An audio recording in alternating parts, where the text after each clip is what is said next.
Hello, everyone, and welcome back to X-Ranger.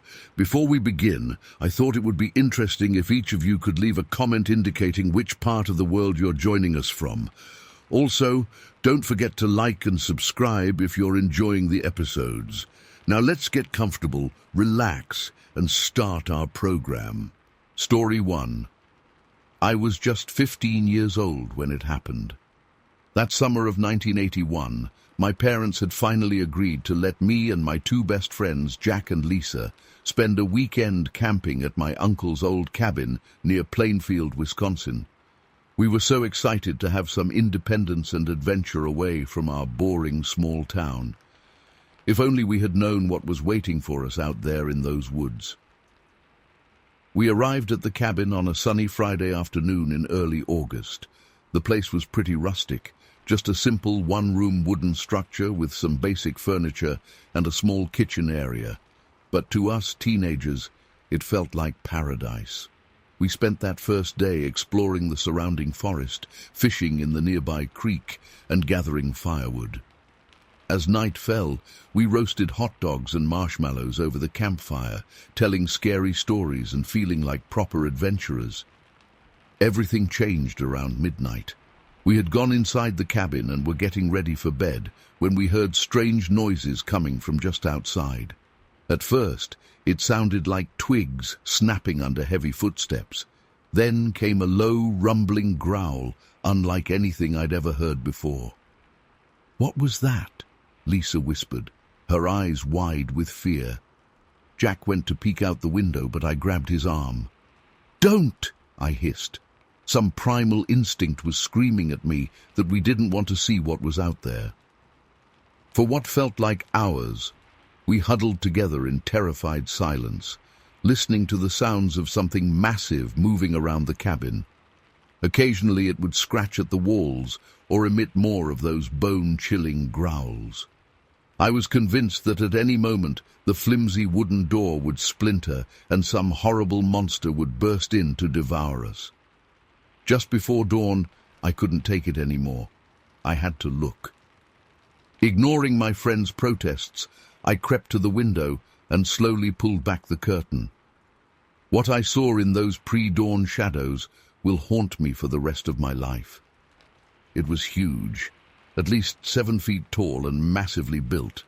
The creature was covered in thick, matted white fur, like some nightmarish polar bear. But the face, oh God, the face. Where there should have been eyes were just black, empty sockets. No nose, no mouth, just smooth fur. It was like staring into a void. I must have made some small sound of terror because suddenly that eyeless head snapped in my direction. I dropped the curtain and scrambled backwards, certain I was about to die. But nothing happened. After a few more tense minutes, we heard heavy footsteps moving away into the forest. We spent the rest of the weekend barricaded in that cabin, too afraid to even step outside to use the outhouse. When my dad finally came to pick us up on Sunday afternoon, we were half-starved and nearly hysterical.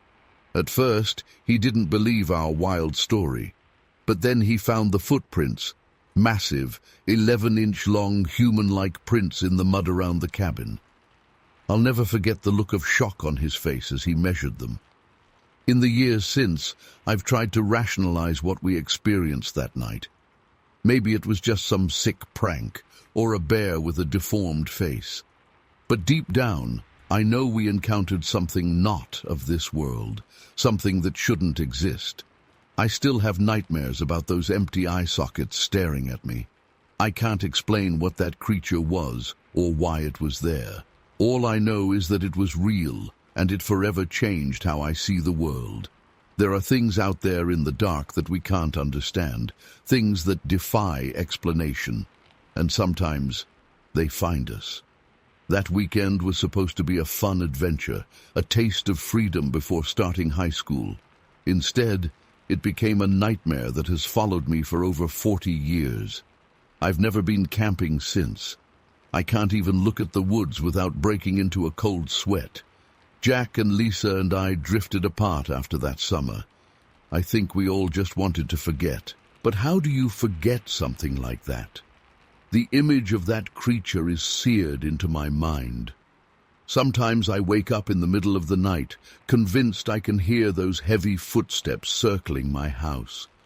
I've done a lot of research over the years, trying to make sense of what we saw. I've read about Bigfoot sightings and other strange creatures, but nothing quite matches what we encountered. That blend of bear-like fur with that horrifically blank face, it was like nothing that should exist in nature. For a long time, I was too afraid to talk about it. Who would believe me? But as I've gotten older, I've realized how important it is to share this story. People need to know that there are inexplicable things out there, things that challenge everything we think we know about the world. I still don't know what that creature was or why it was there that night. Was it trying to get into the cabin? Was it just curious about us? Or did it have more sinister intentions? These questions haunt me. Part of me wishes I had never looked out that window, but another part is grimly glad to know the truth, that our reality is far stranger and more terrifying than most people realize. Sometimes I wonder if it's still out there, roaming the forests of Wisconsin. Do other hikers and campers catch glimpses of it in the shadows? Has anyone else had a close encounter like we did? I hope not. I wouldn't wish that terror on anyone. But I know the truth now. I've seen behind the veil of our comfortable, rational world, and I can never unsee it. That creature, whatever it was, opened my eyes to a darker reality, one where monsters are real and the unexplained lurks just out of sight. So I'm sharing my story now, after all these years, not for attention or fame, but as a warning. Be careful out there in the wilderness. You never know what might be watching from the shadows. And if you hear strange noises in the night, for God's sake, don't look out the window. Some things are better left unseen. I still jump at every unexplained sound. I still wake up in a cold sweat, my heart racing. But at least now I know I'm not crazy. What we experienced that night was real, unnatural and terrifying, but real. And who knows? Maybe someday I'll find answers. Maybe I'll meet someone else who's had a similar encounter. Or maybe that creature will find me again. Part of me hopes it does, just so I can finally understand. But mostly, I pray I never see those empty eye sockets again. So that's my story. Believe it or don't, I know how insane it sounds. But I swear on everything I hold dear that it's the truth. That summer weekend in 1981 changed my life forever. And somewhere out there in the forests of Wisconsin, that creature is still waiting, watching. I just hope it never finds anyone else the way it found us. Story 2. I was just a young woman back in '81, engaged to be married and full of hopes for the future. My fiancé and I had decided to take a little road trip up to Moose Yard, Wisconsin, with my twin brother and his girlfriend. We thought it'd be fun to get away for a weekend, do some hiking and camping in the wilderness. Boy, did we get more wilderness than we bargained for. It was a warm August night, and we were driving down one of those winding dirt roads, surrounded by thick forest on both sides. The trees looked like looming shadows in the darkness. We had the windows down, enjoying the fresh air and the sound of crickets chirping. Suddenly, my brother hit the brakes. "Did you see that?" he asked, peering intently into the woods. We all strained our eyes, trying to see what he was looking at. At first, I didn't notice anything unusual, just the inky blackness between the trees. But then I saw it, 2 glowing eyes reflecting the moonlight, about 7 or 8 feet off the ground. "It's probably just a deer or something," my fiancé said, but he sounded uncertain. The eyes were awfully high up for a deer. We sat there for a moment, engine idling, all of us staring at those eerie glowing orbs in the forest. A chill ran down my spine despite the warm night air. Suddenly, the eyes started moving. Whatever it was coming towards us. My heart started racing. As it got closer, We could make out a massive, lumbering shape emerging from the tree line. It had to be at least 8 feet tall, with broad shoulders and long arms that nearly reached the ground. "What the hell is that thing?" my brother's girlfriend whispered, her voice shaking. None of us had an answer. It certainly wasn't any animal I'd ever seen before. My brother flipped on the high beams, illuminating the creature in harsh white light. I'll never forget what I saw in that moment. It was vaguely humanoid in shape, but covered in thick, matted fur. The face was a nightmarish mix of ape and man, with a sloped forehead and pronounced brow. But the eyes, those glowing eyes that had first caught our attention, they looked almost human. There was an unsettling intelligence behind them. For a few seconds that felt like an eternity, we all sat there frozen, staring at this impossible creature. It stood perfectly still, regarding us with those eerily human eyes. Then, moving with surprising grace for something so large, it simply turned and walked back into the forest. We watched in stunned silence as it disappeared into the shadows. As soon as it was gone, my brother floored it. We tore down that dirt road like bats out of hell, not stopping until we reached the main highway. We were all shouting over each other, trying to make sense of what we'd just witnessed. "Did you see how big that thing was? What the hell was it? Some kind of mutant bear?" Those eyes, they looked so human. We debated turning around and going back to investigate, but none of us had the courage. Instead, we drove straight to the nearest town and got a motel room for the night. None of us slept much. Every time I closed my eyes, I saw that creature's face. The next morning, after much discussion, we decided to go back to the spot where we'd seen it. In the light of day, it all seemed so surreal, like a shared nightmare. But we had to know if there was any evidence of what we'd witnessed. We found the spot easily enough. Tire tracks in the dirt showed where we'd slammed on the brakes. At first, we didn't see anything unusual, but then my brother noticed something odd a little ways into the forest. There was a perfect circle, about 15 feet in diameter, where all the grass and underbrush had been flattened and scorched, like it had been burned. The trees around the circle were untouched, but everything within it was blackened and dead. We walked around it, baffled. There was no sign of a campfire or any other explanation for the strange formation. As we stood there examining the burn circle, I suddenly felt like we were being watched. The hairs on the back of my neck stood up. I turned to look deeper into the forest, half expecting to see those glowing eyes again. But there was nothing there, at least nothing I could see. We left pretty quickly after that. The whole thing was just too weird, too unexplainable. On the drive home, we tried to come up with rational explanations for what we'd seen. Maybe it was just a bear standing on its hind legs. Maybe the burn circle was from a lightning strike. But deep down, we all knew those explanations didn't fit. It's been over 40 years now, and I still think about that night sometimes. I've never seen anything like it again, thank God. But I know what I saw. That creature was real, as impossible as it seems. And sometimes, when I'm alone in the woods, I still get that feeling of being watched. I wonder if it's out there somewhere, lurking just beyond the tree line, those intelligent eyes peering out of the darkness. I don't go camping much anymore. Story 3. I still remember that day like it was yesterday, even though it's been over 40 years now. It was July 1983, and I was 15 years old, staying at Johnny's Resort in Forest County, Wisconsin with my family for our annual summer fishing trip.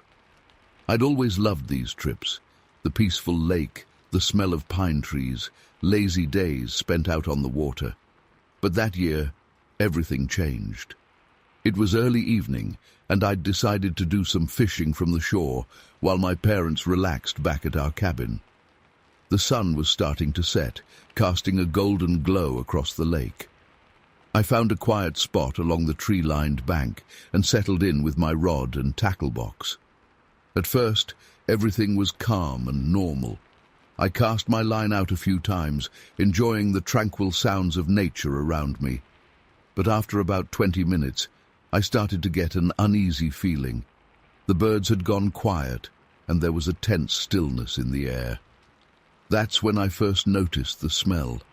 It was a putrid, rotting odor that made my stomach turn. At first I thought maybe there was a dead animal nearby, but this was far stronger than anything I'd encountered before. I was about to pack up and head back when I heard it. Splashing sounds coming from further down the shoreline, in a secluded cove area, thick with trees and undergrowth. It sounded big, way too big to be a deer or other normal wildlife. My heart started racing as I debated what to do. Part of me wanted to run, but curiosity got the better of me. I quietly set down my rod and crept closer to investigate, trying to stay hidden behind the trees. As I got nearer, the rank smell grew overwhelming. I had to fight the urge to gag. Peering through the branches, I could make out movement in the shallow water near the bank. What I saw next will haunt me for the rest of my life. Standing in the water was a massive, hair-covered creature. It had to be at least 9 feet tall, with long arms that hung below its knees. The hair covering its body was a dull brown color, matted and tangled with bits of vegetation. But it was the face that truly terrified me. It looked almost human-like, with deep-set eyes and a pronounced brow, but grotesquely distorted. The nose was flat and wide, and the mouth seemed too large for its face, filled with yellowed teeth. I was frozen in shock, unable to move or even breathe. The creature appeared to be digging or searching for something in the muddy shallows. It hadn't noticed me yet. Suddenly, it straightened up and turned its head in my direction. Our eyes met, and in that moment, time seemed to stand still. I'll never forget the intelligence I saw in those eyes. This was no animal, but something far more. For what felt like an eternity, but was probably only 20 seconds or so, we just stared at each other. I was trembling uncontrollably, feeling like a rabbit caught in the gaze of a wolf. Then I stumbled backwards, snapping a twig underfoot. The sound seemed to snap the creature out of its trance. Its eyes widened, and it let out a high-pitched, piercing scream that chilled me to my very core. That's when my survival instincts finally kicked in. I turned and ran as fast as I could, crashing through the underbrush in blind panic. I could hear splashing behind me and imagined the monster in pursuit, though I didn't dare look back. I sprinted all the way back to the resort dock where we had our small fishing boat tied up. Without thinking, I leapt in and frantically started the motor, my hands shaking so badly I could barely grip the starter cord. As the engine roared to life, I glanced back towards the tree line. For a split second, I thought I saw a dark shape watching me from the shadows. Then I gunned the throttle and sped out onto the open water, not slowing down until the shore was far behind me. I don't know how long I stayed out on the lake, circling aimlessly as I tried to calm down and make sense of what had happened. By the time I finally worked up the courage to return to the dock, night had fallen. My parents were waiting there, worried sick about where I'd been. Through tears, I tried to explain what I'd seen, but they didn't believe me. They assumed I'd dozed off while fishing and had a vivid nightmare. But I know what I saw was real. The sheer terror I felt in that moment was like nothing I've experienced before or since. The next morning, still shaken, I went to talk to Johnny, the resort owner. I figured if anyone would know about strange creatures in the area, it would be him. As I started to describe my encounter, I saw his face change. He seemed to grow pale and nervous. He tried to brush it off, saying I must have seen a bear or something, but I could tell from his reaction that he knew more than he was letting on. When I pressed him about it, he got defensive and told me to drop it, that it wasn't good to spread stories that might scare away tourists. We cut our trip short and left that day. I begged my parents not to come back to that resort, making up excuses about not liking the fishing there anymore. To this day, I've never returned to Forest County. I've spent years trying to rationalize what I saw that day. Could it really have been Bigfoot? Or was it just some kind of undiscovered primate? I've read every book and article I could find on the subject, but I'm still no closer to answers. All I know is that my encounter was real, and it forever changed how I view the world. There are things out there in the wilderness that defy explanation, things that most people will go their whole lives without seeing. Sometimes late at night I still wake up in a cold sweat, remembering those inhuman eyes staring into mine, the sound of that scream echoing across the water, the overwhelming stench of the creature. I don't expect anyone to believe my story, but I know what I saw, and I'll never forget it as long as I live. If you're ever in the forests of northern Wisconsin, be careful. You never know what might be watching you from the shadows. Story 4. I was just a kid back in '85, 15 years old and dumb as hell. My best friends T and A were the same age, and we thought we were invincible. That weekend in October changed everything. My parents had this old cabin up near Grantsburg, Wisconsin. Real backwoods-type place, surrounded by thick forest for miles. They said we could use it for the weekend, probably thinking we'd just play board games and eat junk food. If only.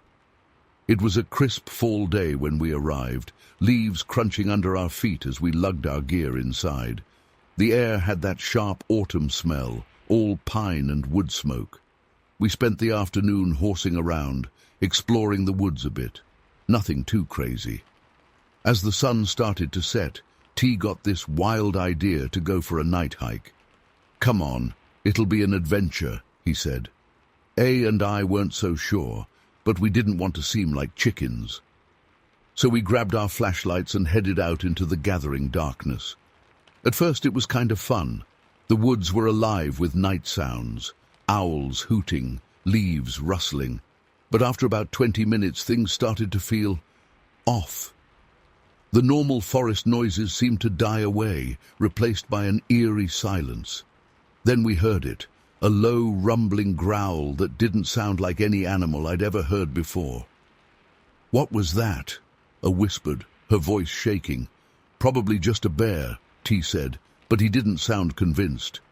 We picked up the pace, heading back towards the cabin. That's when the smell hit us. This overwhelming stench of rot and musk that made my eyes water. It was like roadkill left in the sun for days, only 100 times worse. My heart was pounding as we stumbled through the dark. I kept feeling like something was right behind us, just out of sight. Every time I'd swing my flashlight around, there'd be nothing there. But the feeling of being watched, of being hunted, was overwhelming. We finally made it back to the cabin and slammed the door behind us, all of us breathing hard. "What the hell was that?" A asked, her face pale in the lamplight. "I don't know, but let's not go out again tonight," I said. T and A quickly agreed. We tried to calm our nerves, breaking out the chips and soda we'd brought, but none of us could shake that uneasy feeling. Every little creak of the old cabin made us jump. Eventually, we decided to try and get some sleep.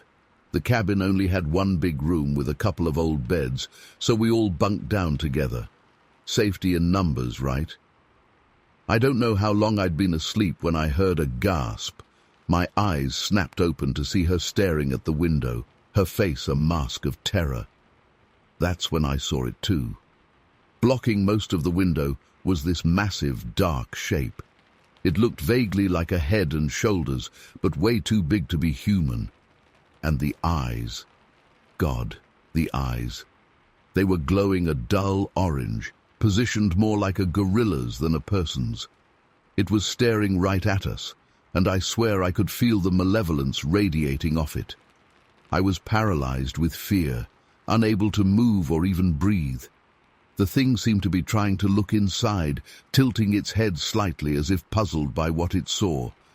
Its breath fogged up the glass, and I caught another whiff of that putrid smell from earlier. T must have woken up too, because I heard him whimper softly beside me. That tiny sound seemed to snap the creature's attention directly to him. Those glowing eyes narrowed, and I heard a low rumble that vibrated through the whole cabin. Just when I thought my heart might explode from sheer terror, the thing vanished. 1 second it was there, the next, gone. We all lay there, frozen, for what felt like hours. Nobody dared move or speak. When dawn finally broke, we cautiously got up and looked around. There were no obvious signs of the creature, but something felt wrong. The woods seemed too quiet, like all the animals were hiding. As we packed up to leave, still shaken, I noticed something that made my blood run cold. About 50 yards from the cabin was a half-eaten deer carcass. But this wasn't any normal predator kill. The deer had been torn apart with incredible force, its limbs wrenched from their sockets. The wound patterns were all wrong. No bear or mountain lion could have done this. We got the hell out of there as fast as we could. On the drive home, we tried to rationalize what we'd seen. Maybe it was just a bear. Maybe we were all having some kind of shared hallucination from bad pizza. But deep down, we knew. We'd encountered something that shouldn't exist, something that defied explanation.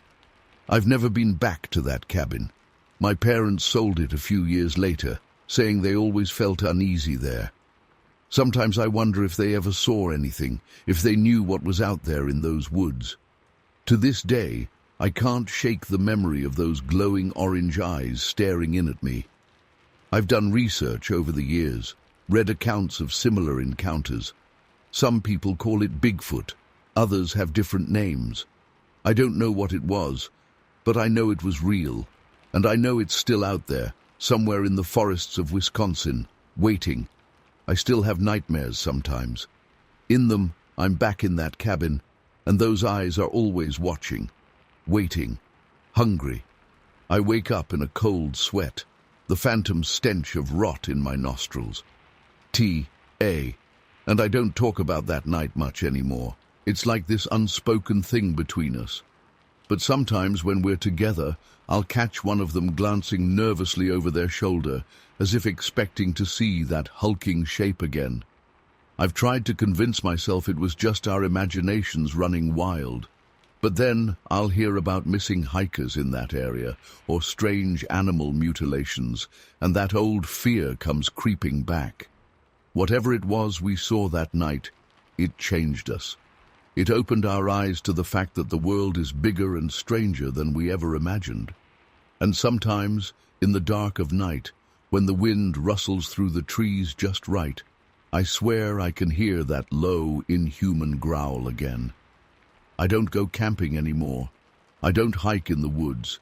Hell, I get nervous just driving through forested areas. Because I know the truth now. I know that there are things out there, ancient and powerful things, that we can't explain. And sometimes, if you're unlucky, you might just catch a glimpse of them. But trust me, you don't want to. Once you've seen those eyes, felt that primal terror, you're never the same. So if you're ever up in the woods of Wisconsin, and you hear something that doesn't sound quite right, or catch a whiff of something foul on the wind, don't investigate. Don't try to be brave. Just get out of there as fast as you can, because you never know when you might become another missing person statistic, another mysterious disappearance that the authorities can't explain. And out there in those dark woods, nobody will hear you scream. Story 5. I was stationed at Fort Rucker back in '92, working as a firefighter. Like a lot of the guys there, I'd sometimes go exploring in the surrounding woods on my days off. There was all kinds of cool Native American stuff you could find out there if you knew where to look. Arrowheads, pottery shards, that kind of thing.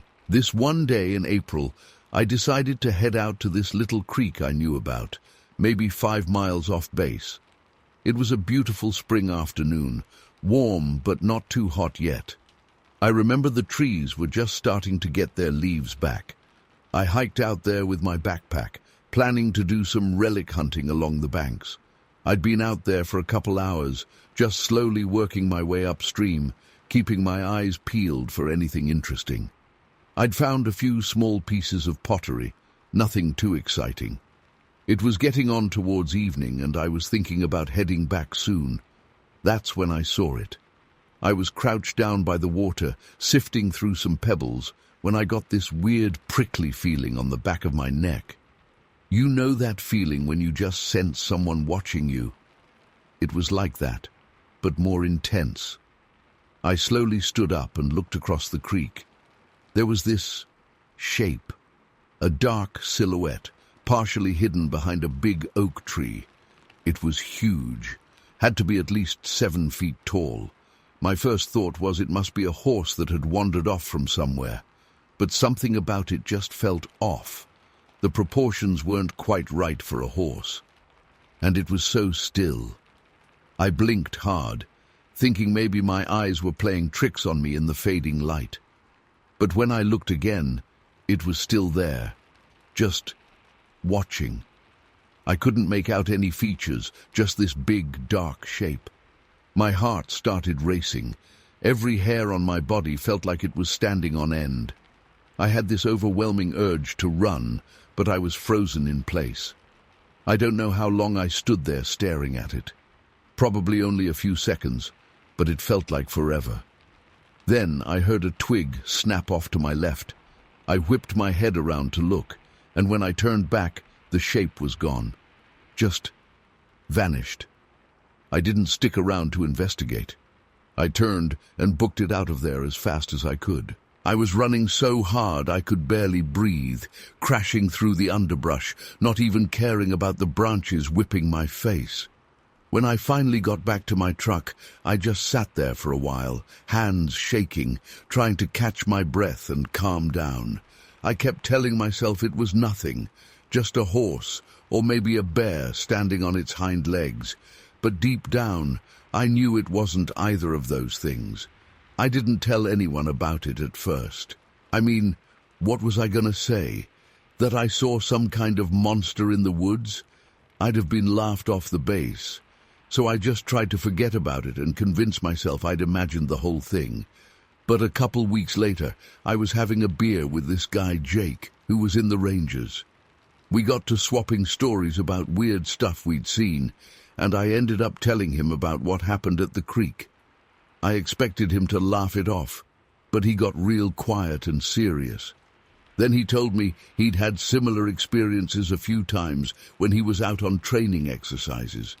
Said he and some of the other rangers had seen these big, shadowy figures watching them from the trees, always at a distance, never approaching, just observing. Jake said they had a nickname for whatever these things were. They called them forest watchers. He told me there were all kinds of stories and rumors going around about them. Some guys thought they were some undiscovered primate species. Others said they were interdimensional beings or aliens. A few even thought they might be some kind of government experiment gone wrong. Whatever they were, Jake was convinced they were real. He said he'd talked to guys stationed all over the country who'd had similar encounters, always in remote, heavily forested areas, always just watching, never attacking, or even clearly revealing themselves. Talking to Jake made me realize I wasn't crazy.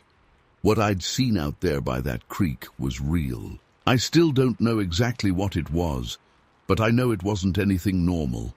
After that, I never went relic hunting alone again. I'd always make sure to go with at least one other person, and I'd catch myself constantly scanning the tree line, half expecting to see that big, dark shape watching me. I left Fort Rucker later that year, but I've never forgotten what I saw that day. Sometimes I still have nightmares about it, that massive, shadowy figure just silently watching me from across the creek. I wake up in a cold sweat, that same prickly feeling on the back of my neck. I've done a lot of research over the years, trying to find explanations or similar encounters. I've read about Bigfoot sightings and other strange creatures people have reported seeing in the woods, Some of them sound a lot like what I saw, but I've never found anything that fully explains it. Part of me wishes I'd had the courage to try and get a closer look that day. Maybe if I'd crossed the creek or called out to it, I would have gotten some answers. But honestly, I'm glad I didn't. Whatever that thing was, it didn't feel like something I wanted to mess with. I still go camping and hiking pretty regularly. I love being out in nature, but I always keep my eyes open now, especially when I'm in heavily forested areas. And sometimes, when I'm deep in the woods, I get that old familiar feeling, like something's watching me from just beyond the trees. I don't know if I'll ever see one of those forest watchers again. Part of me hopes I do, just so I can confirm to myself that it really happened. But another part of me hopes I never have another encounter like that. Some things, maybe we're just not meant to understand. All I know for sure is that there's something out there in the woods. Something big, something that doesn't want to be seen. And if you ever find yourself alone in the forest and get that feeling of being watched, well, you might just want to turn around and head back the way you came. Story 6. We arrived just before dusk and spent some time admiring the scenery as the sun dipped below the horizon. The colors were incredible, all oranges and pinks painting the sky. For a while, everything was perfect. We laughed, took some photos, and enjoyed the cooling evening air. As darkness fell, we decided it was time to head back down. That's when things started to feel off. At first, it was just a vague sense of unease. The woods seemed too quiet. No birds, no insects, just an eerie stillness that made the hairs on the back of my neck stand up. We started our descent, using flashlights to illuminate the path. About halfway down, I heard it. A heavy footstep crunching on leaves, off to our right. I froze, shining my light in that direction, but saw nothing. "Did you guys hear that?" I whispered. Kevin nodded, eyes wide. Donna looked confused. "Hear what?" Before I could answer, another footstep sounded, this time from our left, then another behind us. Within seconds, it seemed like we were surrounded by unseen presences, their heavy footfalls echoing from every direction. My heart was pounding so hard I could barely breathe.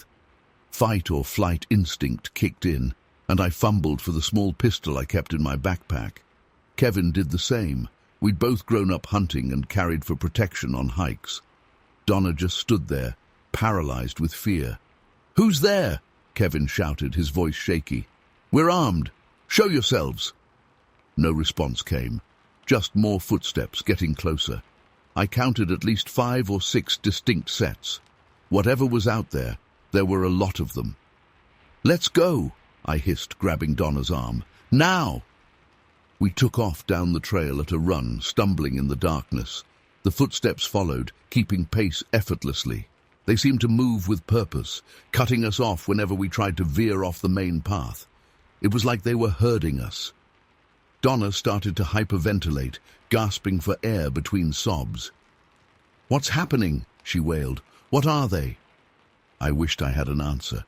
All I knew was that we were being pursued by multiple somethings that were fast, strong, and smart enough to coordinate their movements.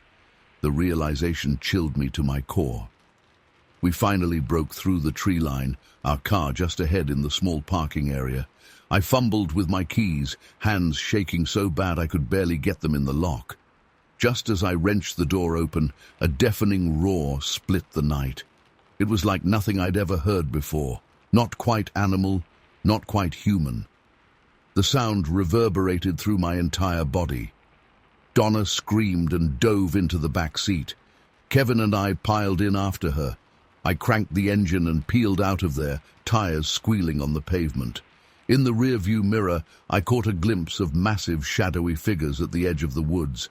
Then we rounded a bend, and they were gone.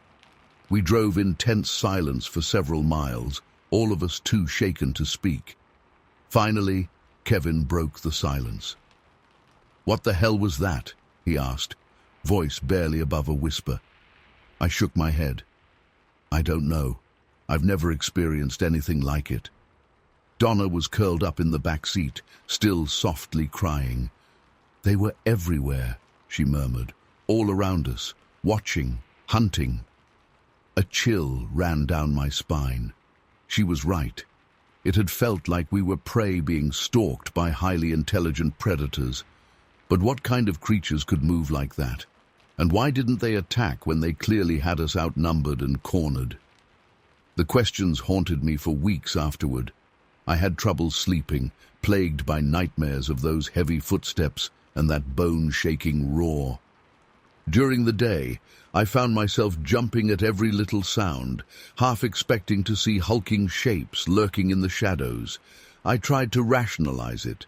Maybe it was just some local kids playing a prank, or a group of hardcore hikers testing out some new stealth camping techniques.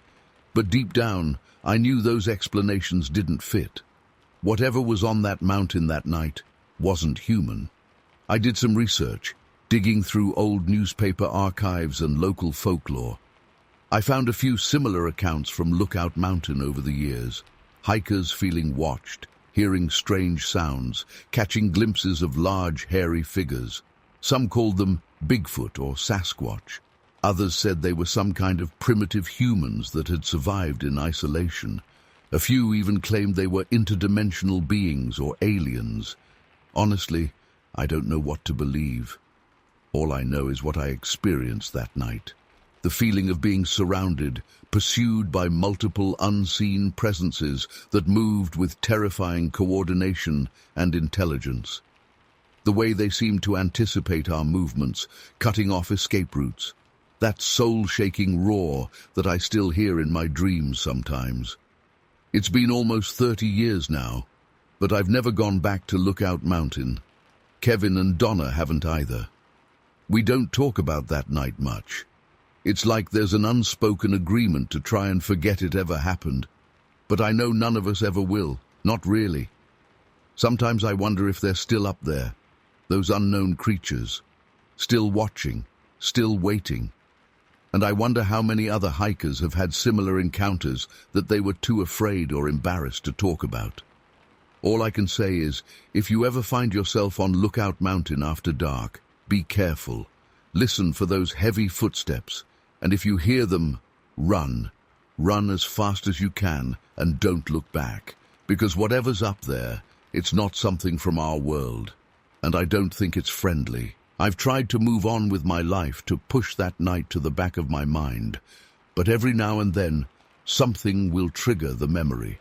A nature documentary showing primates moving through trees, the sound of heavy boots on fallen leaves, a particularly dark and moonless night. And in those moments, I'm right back there on that mountain, heart racing, every nerve on high alert. I can almost smell the damp earth and decaying leaves, feel the cool night air on my skin.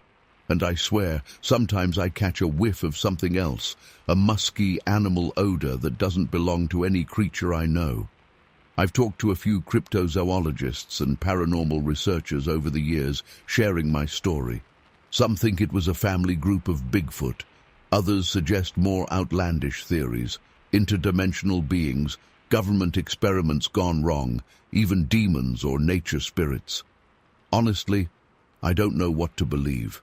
Part of me still wants to find a rational explanation, to convince myself it was all just a misunderstanding or an overactive imagination. But then I remember the raw terror of that night, the absolute certainty that we were being pursued by something beyond our understanding. I've learned to live with the uncertainty, the not knowing. But I'll never forget. And I'll never stop wondering what really happened on Lookout Mountain that April night in 1994. To anyone reading this who might have had a similar experience, you're not alone, and you're not crazy. There are things in this world that defy explanation, things that lurk in the shadows of our so-called civilized world. Be careful out there, and always trust your instincts. If something feels wrong, it probably is. Stay safe, everyone, and maybe stick to daytime hikes from now on. Story 7. Over the next few days, that creepy feeling lingered. I tried to brush it off, telling myself I was just being paranoid. But then, a few nights later, we had this huge thunderstorm roll through. The wind was howling something fierce, rain pelting against the tin roof of my trailer.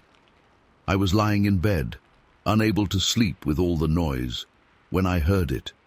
This bizarre, inhuman scream cutting through the storm. It sounded close, way too close for comfort. My blood ran cold. What the hell could make a sound like that? I didn't get a wink of sleep that night, jumping at every creak and groan of the trailer in the wind. Come morning, I convinced myself it was just some kind of animal, maybe a mountain lion or something. But deep down, I knew that wasn't right. That scream, it was like nothing I'd ever heard before. A couple more uneasy days passed. I was on edge, constantly looking over my shoulder when I was outside. Then it happened, the encounter that still gives me chills to this day. It was late, probably close to midnight. I was up watching some crappy late-night TV, too wired to sleep. Suddenly, I caught movement out of the corner of my eye, through the window. At first I thought it was just a branch blowing in the wind or something, but when I turned to look, my jaw dropped and my heart nearly stopped. There, right outside my window, was this massive thing. Had to be at least 7 or 8 feet tall, maybe even bigger. It was covered in shaggy fur, a dingy grayish-white color. The streetlight out front cast just enough glow for me to make out its hulking silhouette.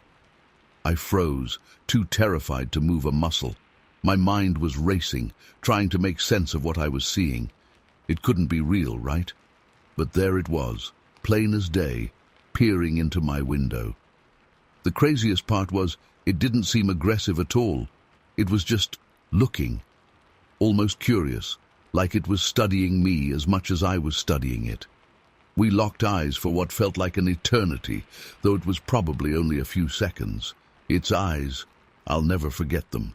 They looked so intelligent, so human-like, but definitely not human.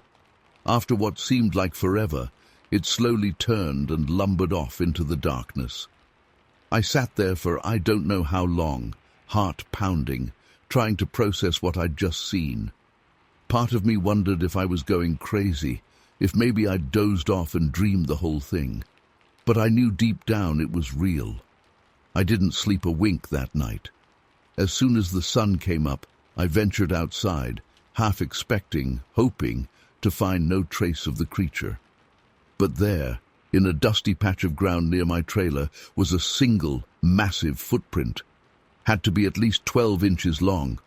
And get this, it only had 3 toes. 3 giant clawed toes. I just stood there staring at it, my mind reeling. There was no denying it now. What I'd seen was real. But what the hell was it? Some kind of mutant bear, an escaped gorilla, or something else entirely? I snapped a couple photos of the print with my old Polaroid, but they didn't come out great. Wish I'd had a better camera. I thought about calling the police or a newspaper, but who would believe me? They'd think I was some kook or drunk making up stories. So I kept it to myself, but I couldn't stop thinking about it. For weeks afterwards, I'd wake up in a cold sweat, imagining that creature's face at my window.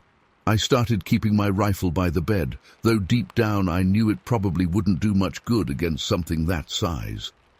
I never saw the creature again after that night. But sometimes when I'm out in the woods, I still get that prickly feeling of being watched. And on stormy nights, I swear I can hear that otherworldly scream in the distance. To this day, I have no explanation for what I saw. Bigfoot, some undiscovered species, I don't know. But I know what I saw was real. That massive, fur-covered body, those eerily intelligent eyes, that monster footprint with only 3 toes. It's been almost 40 years now, but I remember it like it was yesterday. Sometimes I wonder if anyone else around here has seen it too. There's a lot of forest and hills in Madison County. Plenty of places for something like that to hide. I've thought about reaching out to one of those Bigfoot research groups. but I don't want people thinking I'm crazy. So I've kept it to myself all these years. But I know what I saw that night was real. And sometimes, when I'm alone in the quiet of night, I still find myself glancing nervously out the window, half expecting to see that hulking figure staring back at me. I don't go fishing much anymore, especially not after dark. And I'm a lot more wary when I'm out in the woods. Because now I know there are things out there in this world that defy explanation. Things that most people wouldn't believe if you told them. But I've seen it with my own eyes. And that's something I'll never forget, no matter how many years go by. Sometimes I wish I could just forget that night, go back to not knowing. Because once you've seen something like that, it changes you. You realize the world is a whole lot stranger and more mysterious than you ever imagined, and that's both terrifying and awe-inspiring at the same time. I don't know if I'll ever fully understand what I saw that night in November '83, but I know it was real. And I know that somewhere out there in the hills and hollows of Madison County, that creature is still out there, watching, waiting, and sometimes in the dead of night, screaming that bone-chilling scream that still haunts my dreams. So if you're ever out in those woods, keep your eyes open and your wits about you, because you never know what might be lurking just beyond the trees, watching you with those uncannily intelligent eyes. And if you hear that scream, well, you'd best head for home quick as you can, because some things in this world are better left undisturbed. I don't know why that creature showed itself to me that night. I don't know why it hasn't appeared again. But I do know that the image of its massive form outside my window, those piercing eyes locked onto mine, will stay with me for the rest of my days. It's a reminder that there's still so much we don't understand about this world. And sometimes ignorance really is bliss. But I can't unsee what I saw. I can't unknow what I know. So I'll carry this secret with me, always wondering, always looking over my shoulder. Because once you've had an encounter like that, you never really feel safe in the woods again. You never know when you might turn a corner and come face to face with something that shouldn't exist, something that defies everything you thought you knew about the natural world. So that's my story. Believe it or don't, I know how it sounds. But I swear on everything I hold dear, it's the God's honest truth. And if you ever find yourself in Madison County, Alabama, keep your eyes and ears open, because you never know what might be out there watching from the shadows. Story 8. I was just 11 years old when it happened, but the memory is seared into my mind like it was yesterday. It was a crisp October evening in 1986, and I was walking my dog Rusty near the fields behind our house in St. Clair County, Alabama. The sun was starting to set, casting long shadows across the overgrown grass. I loved these evening walks, the quiet solitude, the rustling of leaves in the breeze, the chirping of crickets. It was my favorite time of day. Rusty and I had wandered a bit further than usual that evening. I wasn't worried, though. I knew these fields like the back of my hand. We were maybe a quarter-mile from the house when Rusty suddenly stopped and let out a low growl. His hackles were raised, and he was staring intently at something in the tall grass about 50 feet ahead of us.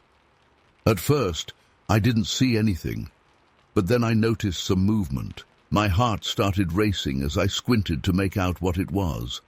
For a split second, I thought maybe it was just a deer or something, but then it stood up. What I saw in that moment is burned into my memory forever. It was a creature, unlike anything I'd ever seen before.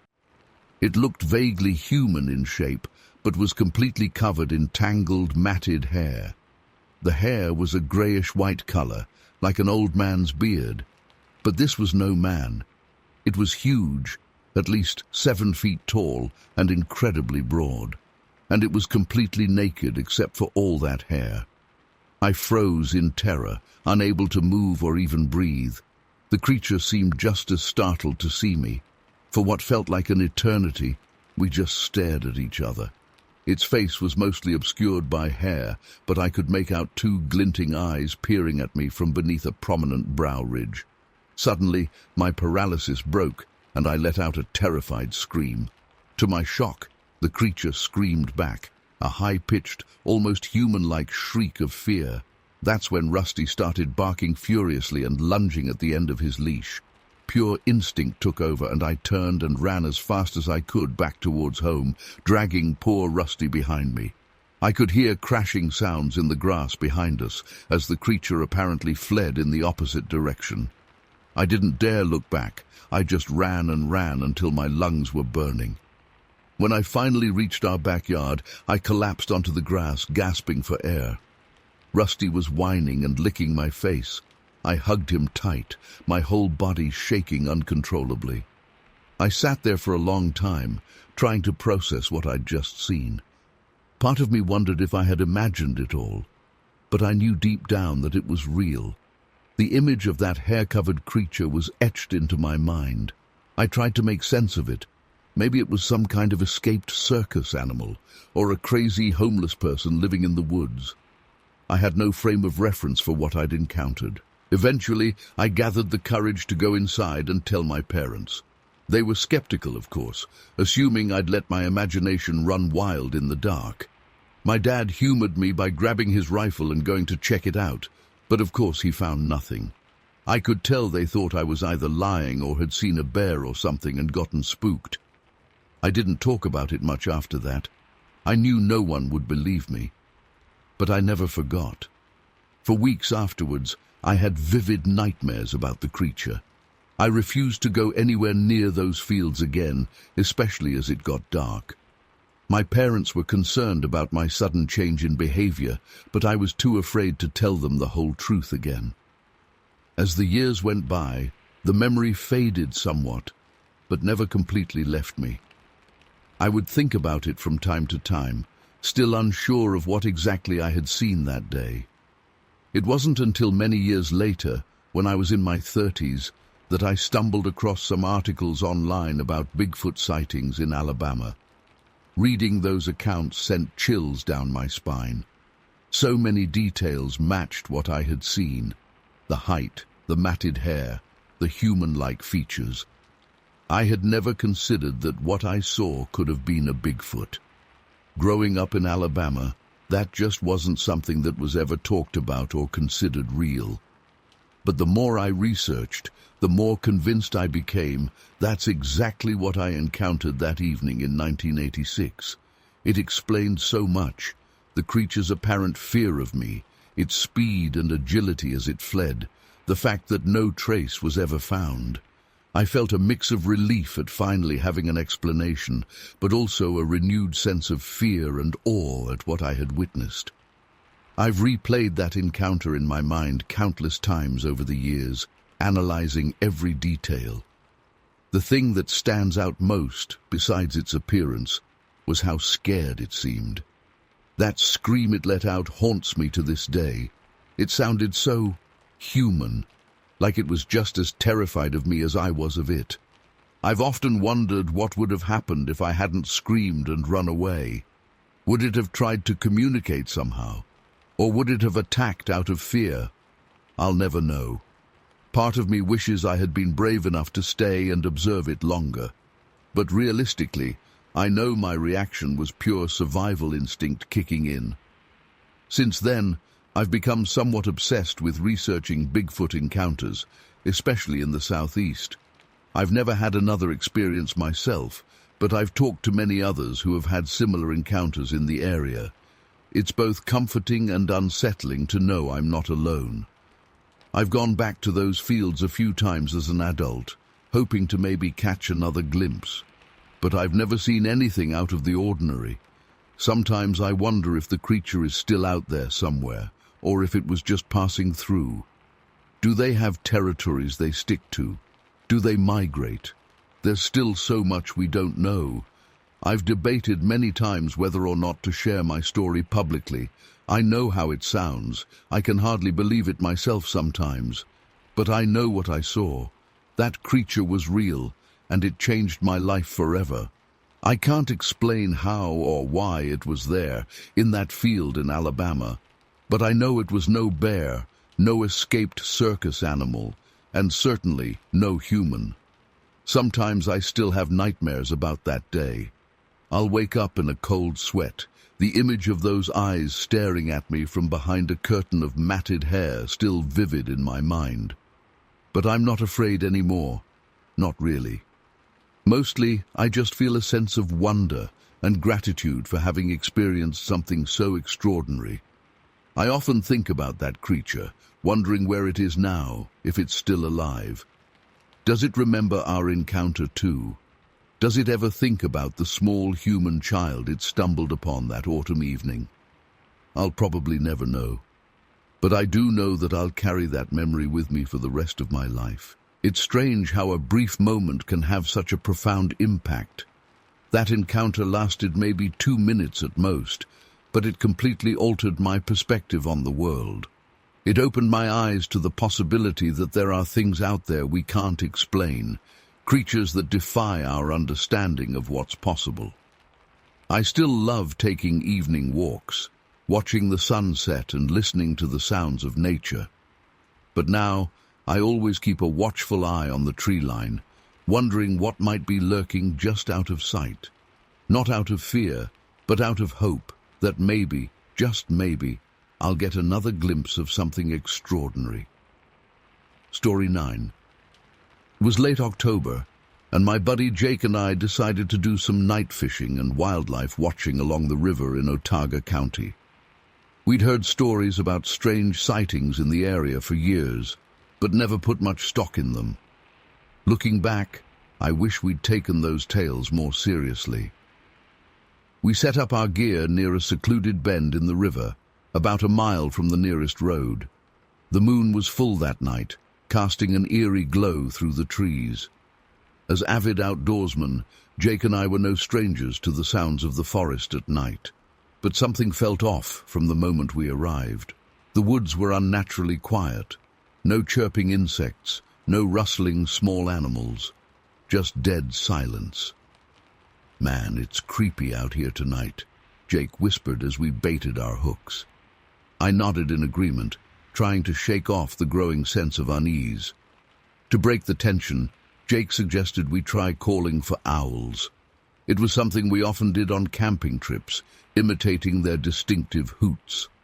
I cupped my hands around my mouth and let out a long hoo hoo hoo. We waited, listening intently. What responded wasn't an owl, not even close. From somewhere in the darkness came a blood-curdling shriek that made my hair stand on end. It was unlike anything I'd ever heard before. Not quite human, not quite animal. A guttural, primordial sound that seemed to vibrate through my entire body. Jake and I looked at each other in shock. "What the hell was that?" he hissed. Before I could respond, another shriek pierced the night, closer this time, way too close for comfort. Whatever made that sound was moving fast, heading straight for us. Panic set in as we scrambled to grab our gear. The heavy footfalls were unmistakable now, crashing through the underbrush.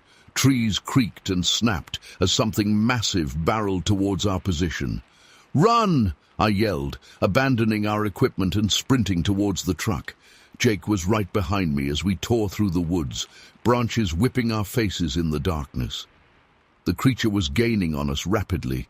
I could hear its labored breathing, smell a strong, musky odor like wet dog. A glimpse over my shoulder nearly stopped my heart. In the moonlight, I caught sight of a massive, hair-covered form moving with terrifying speed on 2 legs. It was then that I remembered the old stories, tales of the Harriman that had been circulating in these parts since the 1940s, a huge, ape-like beast that stalked the forests along the river. I'd always laughed off those stories as backwoods folklore. I wasn't laughing now. Jake and I reached the truck, fumbling with shaking hands to unlock the doors. Just as we dove inside, a deafening roar erupted right behind us. The entire vehicle shook as something slammed into the tailgate. I jammed the key in the ignition and gunned it, tires spinning in the mud before finally catching traction. As we fishtailed onto the dirt road, I caught one last glimpse in the rearview mirror, a towering figure, at least 7 feet tall, illuminated in the red glow of the taillights. Then we were speeding away into the night, hearts pounding. We drove in terrified silence for several miles before Jake finally spoke. Did you see that thing?" he asked, voice trembling. I nodded, still white-knuckling the steering wheel. "Yeah, I saw it." "What the hell was it, man? That couldn't have been a person. No way." I shook my head, trying to make sense of what we'd just experienced.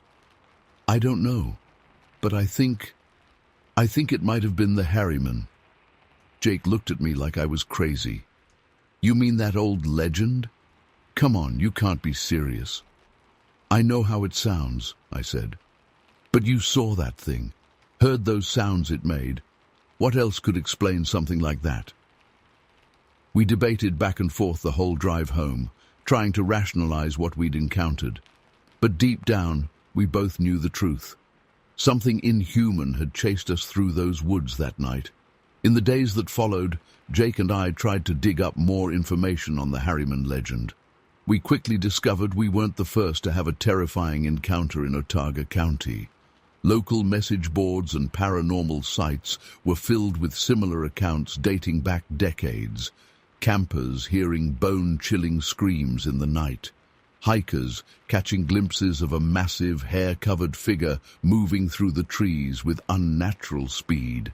The details were eerily consistent, a creature 6 to 7 feet tall, powerfully built, with a distinctive odor like wet dog.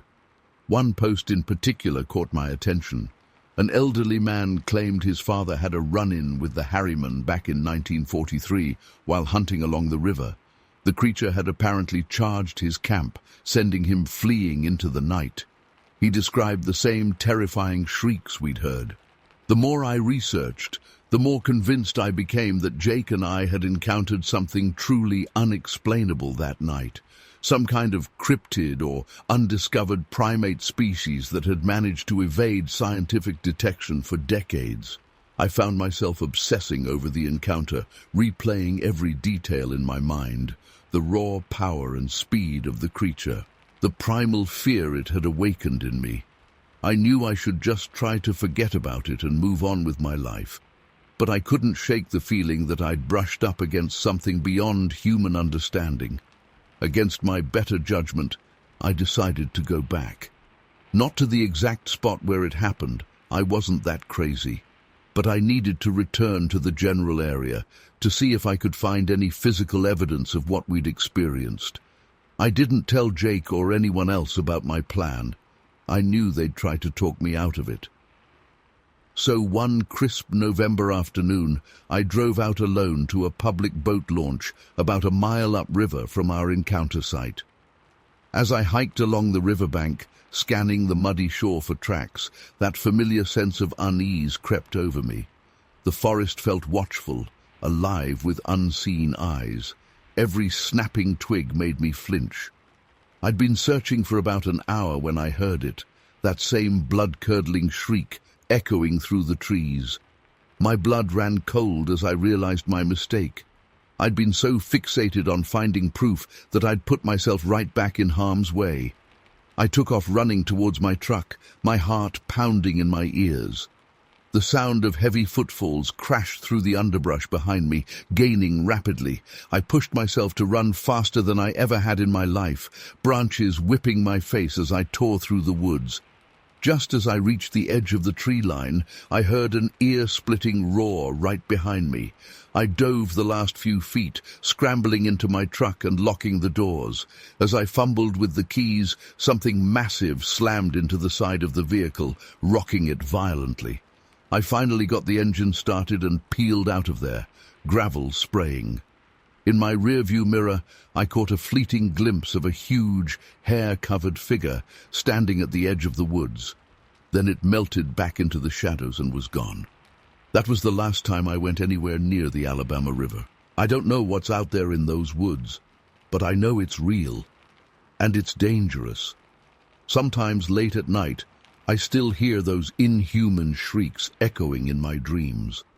I wake up in a cold sweat, half expecting to see a pair of glowing eyes staring at me through the window. I don't expect anyone to believe my story. Hell, most days I have trouble believing it myself. But I know what I saw, what I heard, what I felt. There are things in this world that defy explanation. Things that lurk just beyond the edge of civilization, waiting in the darkness. If you ever find yourself near the Alabama River after dark, and you hear something that doesn't sound quite natural, don't stick around to investigate. Don't try to be a hero, just run. Run as fast as you can and don't look back. Because you never know when the hairy man might be watching, and you definitely don't want to end up face to face with whatever that thing is. Trust me, I know from experience. Story 10. I had the windows down, enjoying the warm breeze and the peaceful sounds of crickets chirping. The road curved gently along the shoreline, with a thin line of trees between the pavement and the water. It was close to midnight, and I hadn't seen another car for miles.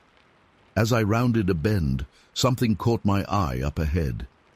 At first I thought it was just shadows playing tricks on me, but as I got closer, I realized there was definitely something there, something big.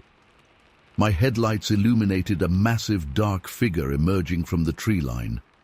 I slowed down, squinting to try and make out what I was seeing. That's when my blood ran cold. Standing there, right at the edge of my headlight beams, was what I can only describe as a Sasquatch. It had to be at least 8 feet tall, covered in dark, shaggy fur. But what made my stomach drop was what it was carrying. Dangling from one massive hand was the unmistakable head of a Saint Bernard. The dog's tongue was lolling out, eyes glassy and lifeless. Blood matted the fur around its neck where it had been torn off.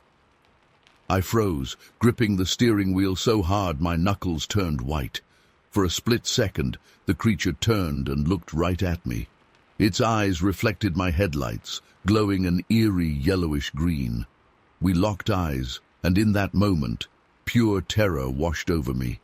Every instinct screamed at me to floor it and get the hell out of there. But I was paralyzed with fear, unable to look away from those glowing eyes. The Bigfoot creature took a lumbering step towards my car. That finally jolted me into action.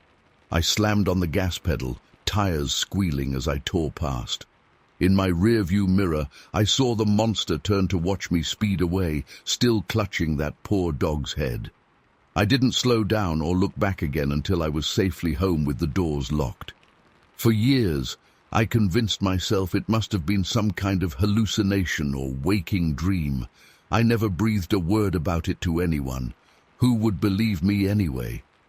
But then a few years back, I got to talking with my neighbor, Jim. He mentioned how back in '92, both of his St. Bernards went missing one night. They were never found. I felt the blood drain from my face as Jim described his dogs. Everything matched what I remembered seeing that night by the lake. I finally worked up the courage to tell Jim what I'd seen all those years ago. To my shock, he didn't laugh or call me crazy. He just got real quiet, then told me other folks in the area had reported strange sightings over the years too. Since then, I've replayed that night in my mind countless times. Every detail is seared into my memory. The stillness of the lake, the bright moonlight, those glowing eyes. I don't know what that thing was or where it came from. All I know is what I saw that night was real, and it still haunts me to this day. I'm not sure why I'm finally sharing this now. Maybe writing it all down will help make sense of it somehow. Or maybe I just need to get it off my chest after all these years. Either way, I know I'll never forget that terrifying encounter on that lonely stretch of road. Sometimes I still have nightmares about those glowing eyes watching me from the darkness. I avoid driving along the lake at night now. During the day, it's a beautiful, peaceful place. But after dark, knowing what might be lurking in those trees, I just can't bring myself to go back there.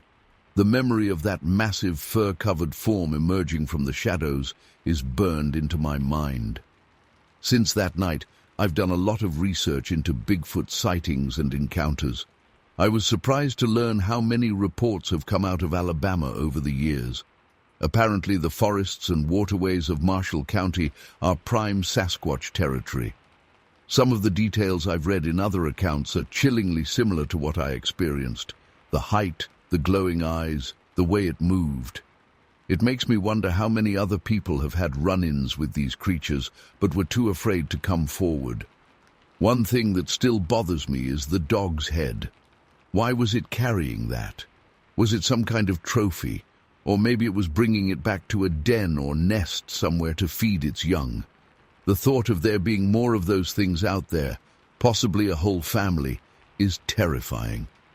I've tried to rationalize it over the years. Maybe it was just a very large bear walking on its hind legs, or a person in a costume playing a sick prank. But deep down, I know what I saw. The way it moved, the intelligence in its eyes. That was no bear or man in a suit. Sometimes I wonder if I should have reported it to the authorities back then. But who would have believed me? And what if they had gone looking for it and gotten hurt? I couldn't live with that on my conscience. So I stayed quiet, trying to convince myself it wasn't real. But now, after all this time, I feel like I need to share my story. Maybe it will help someone else who's had a similar experience feel less alone. Or maybe it will serve as a warning to be careful out there in the wilderness. There are things in this world we don't understand, things that defy explanation. I still live in Marshall County, not far from where it happened.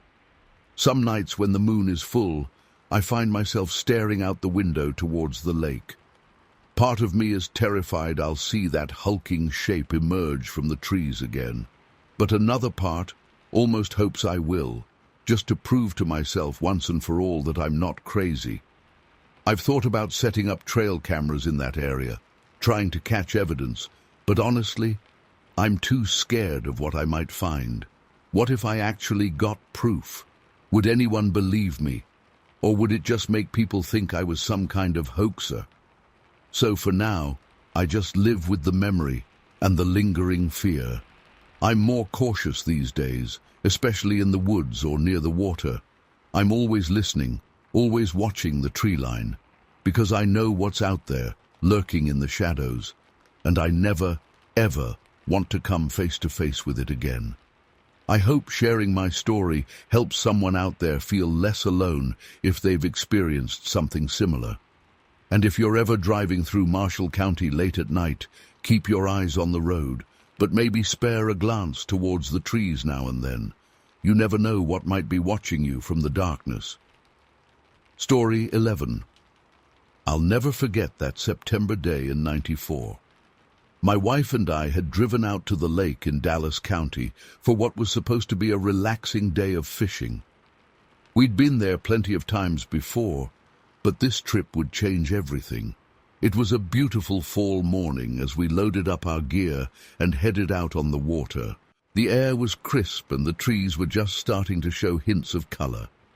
We found a nice quiet cove and settled in, hoping to catch some bass. A few hours went by uneventfully. We caught a couple small ones, nothing to write home about.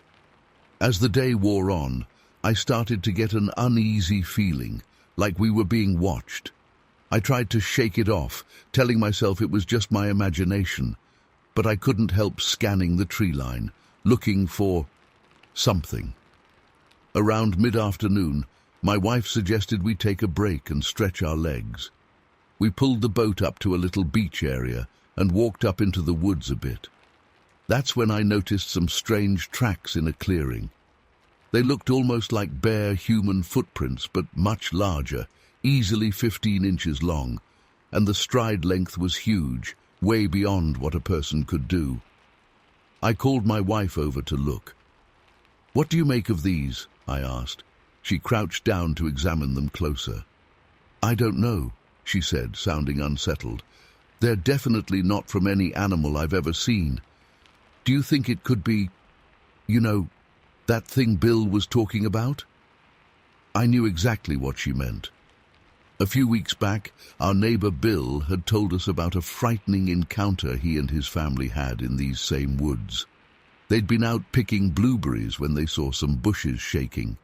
At first they thought it was a bear, but then this huge hairy creature stood up on two legs.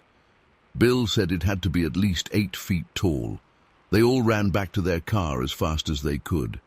At the time, I'd been skeptical of Bill's story, but standing there looking at those massive footprints, a chill ran down my spine. What if he'd been telling the truth?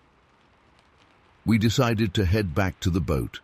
As we walked, the forest seemed unnaturally quiet. No birds chirping, no squirrels scampering about, just an eerie stillness. Back on the water, we tried to get back to fishing, but neither of us could really focus. The sun was starting to get low on the horizon when it happened. The most blood-curdling scream I've ever heard in my life ripped through the air. It started as a low growl, building to a high-pitched shriek that echoed off the mountains. It didn't sound human, and it definitely wasn't any kind of animal I recognized. My wife and I both jumped, nearly tipping the boat. "What the hell was that?" she yelled, eyes wide with fear. Before I could answer, we heard it again, closer this time. The hair on the back of my neck stood up. Whatever was making that sound, it was big, and it was angry.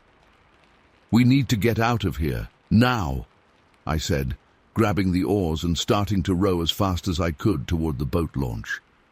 As we moved across the lake, I could hear heavy footsteps and branches snapping along the shoreline, keeping pace with us.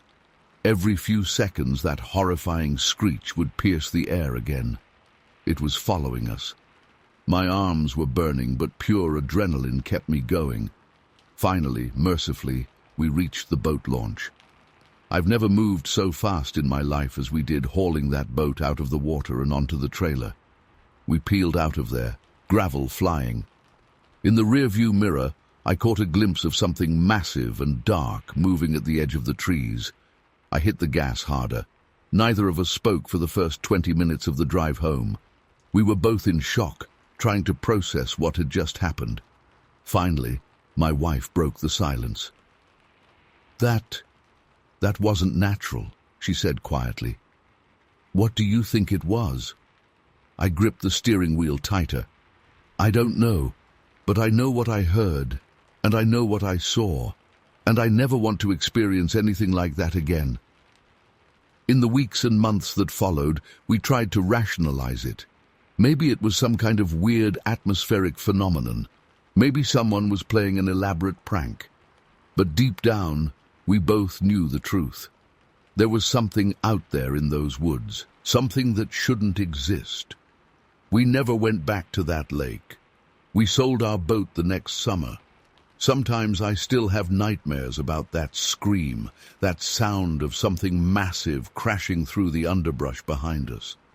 I've read about other encounters since then, looked at photos of alleged footprints and grainy videos.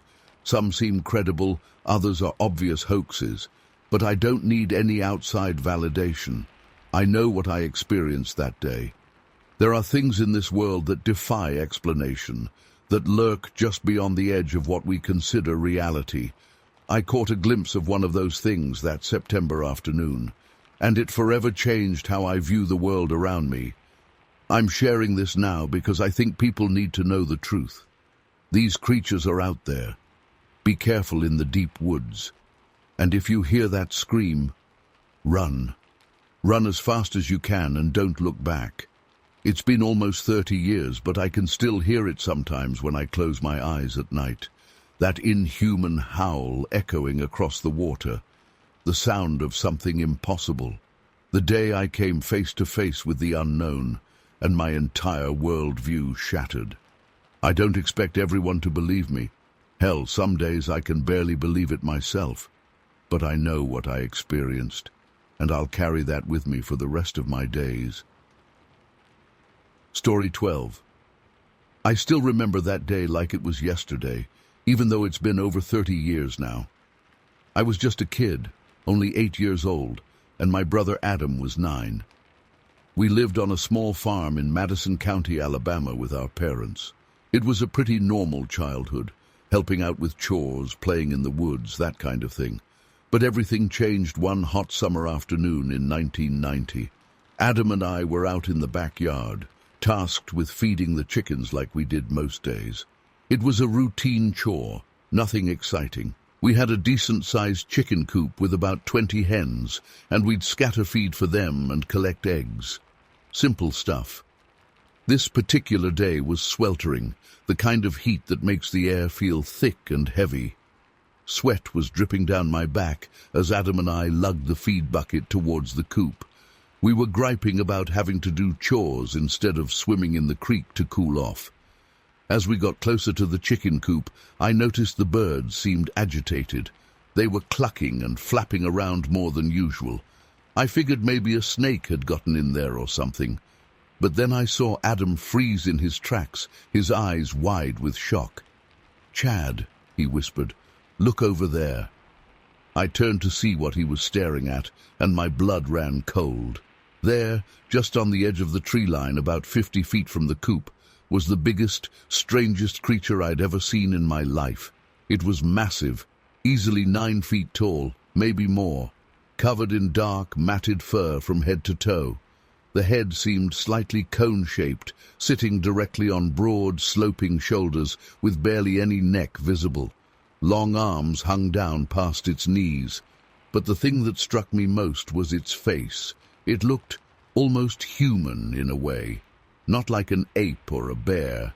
There was an intelligence in its eyes as it stared right at us. For a few seconds we all just stood there frozen, Adam and I clutching our feed bucket, and this enormous creature watching us from the edge of the woods. It didn't seem aggressive, just curious. Its head tilted slightly as it observed us.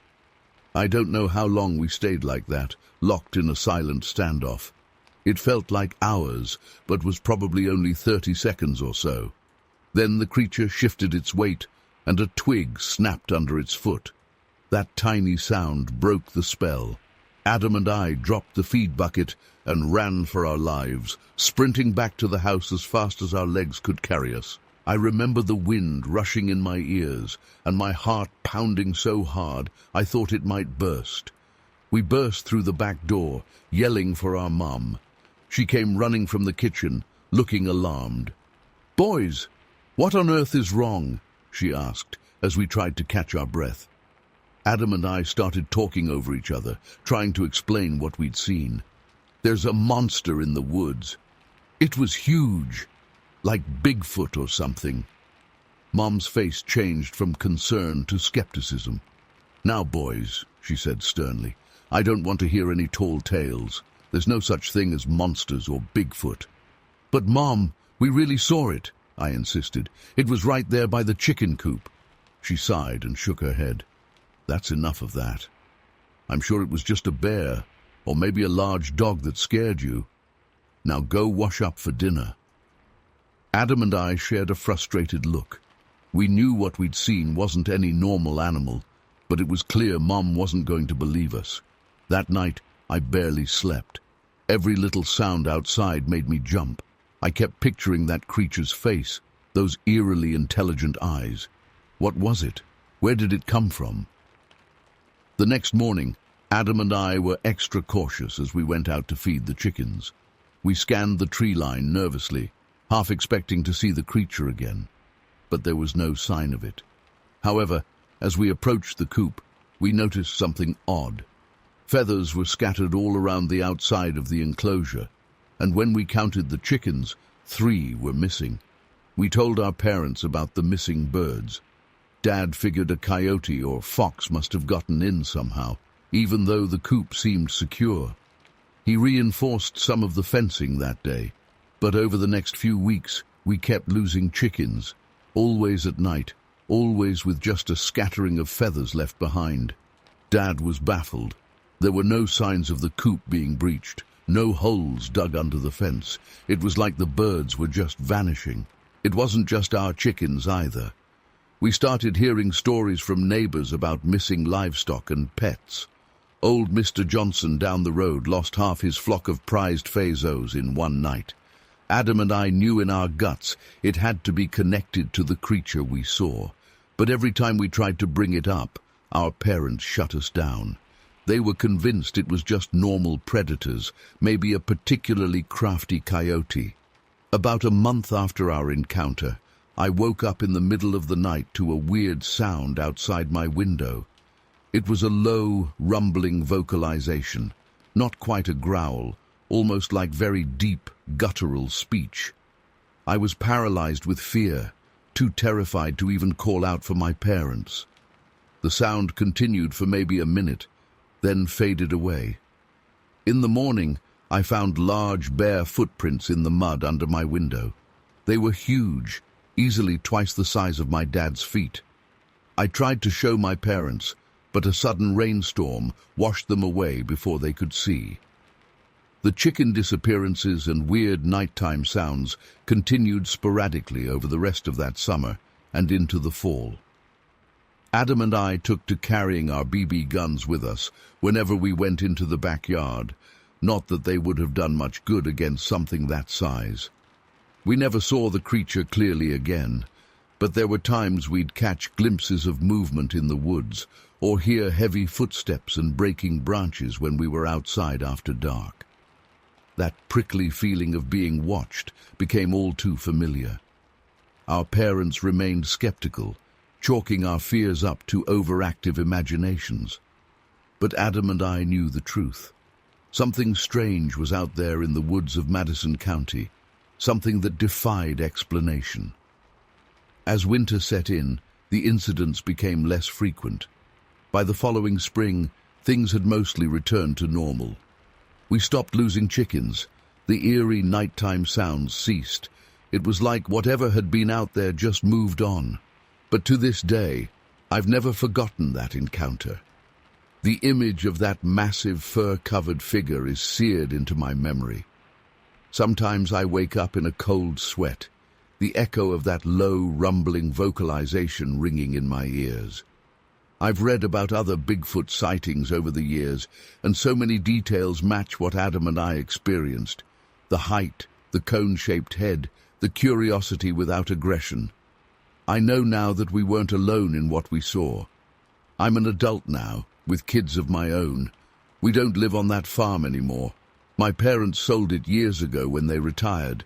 But sometimes, when I'm out in the woods, or even just in my backyard at night, I still find myself scanning the trees, half expecting to see that hulking silhouette again.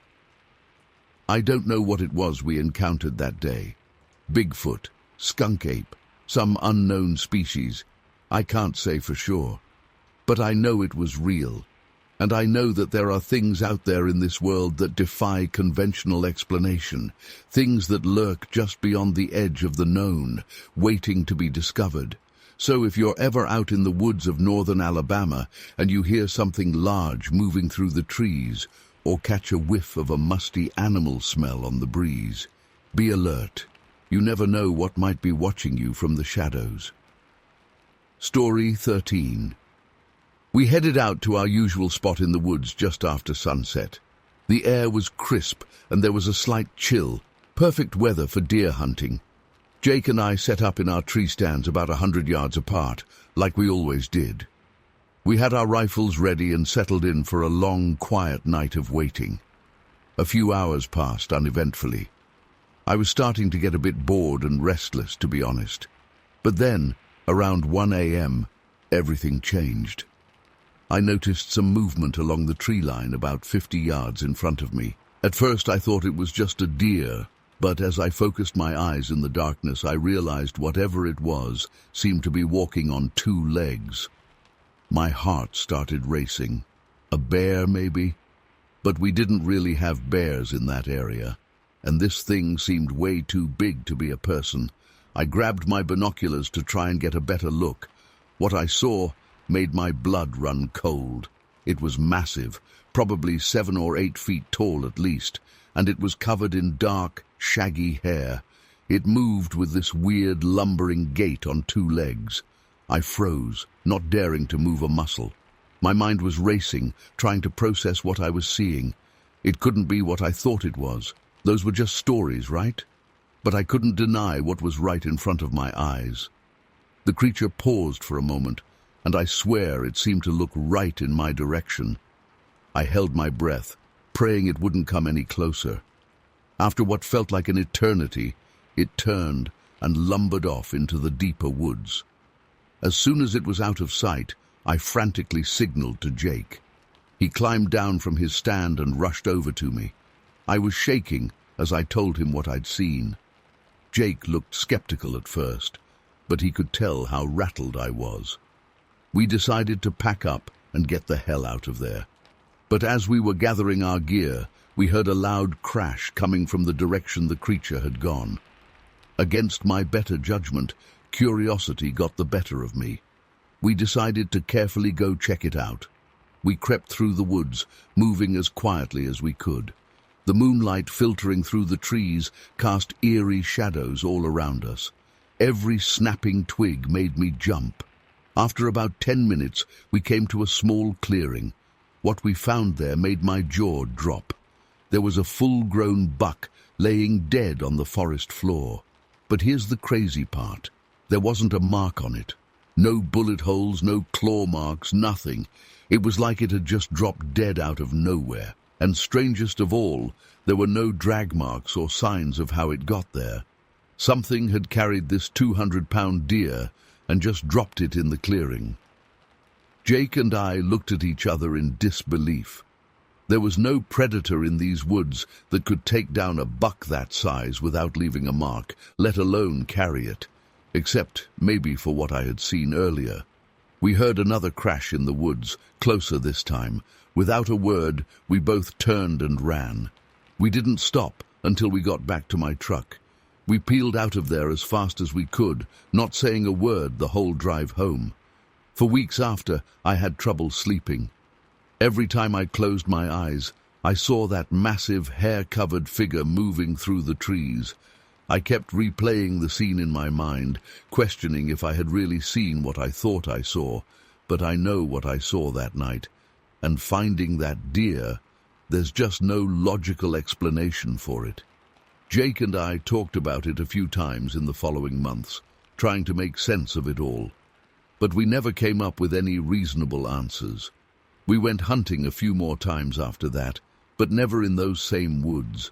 Something about that place just felt wrong after that night. I've never told many people about what happened. Who would believe me?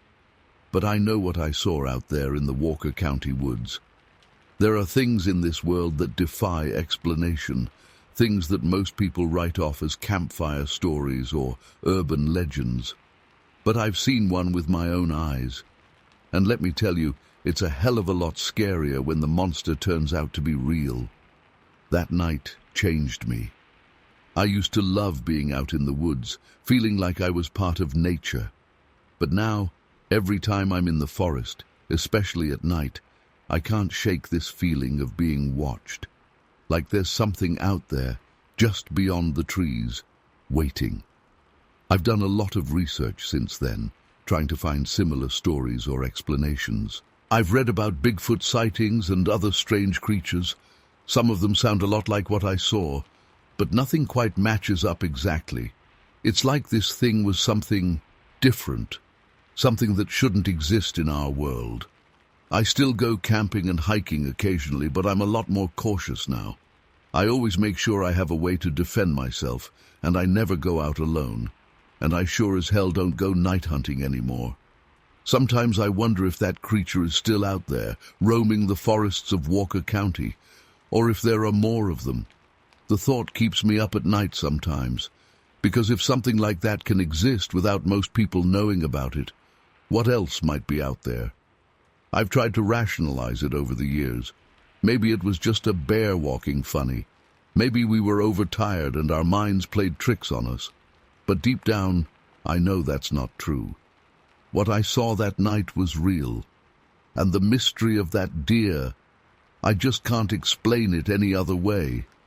I've thought about going back to those woods, trying to find some kind of evidence.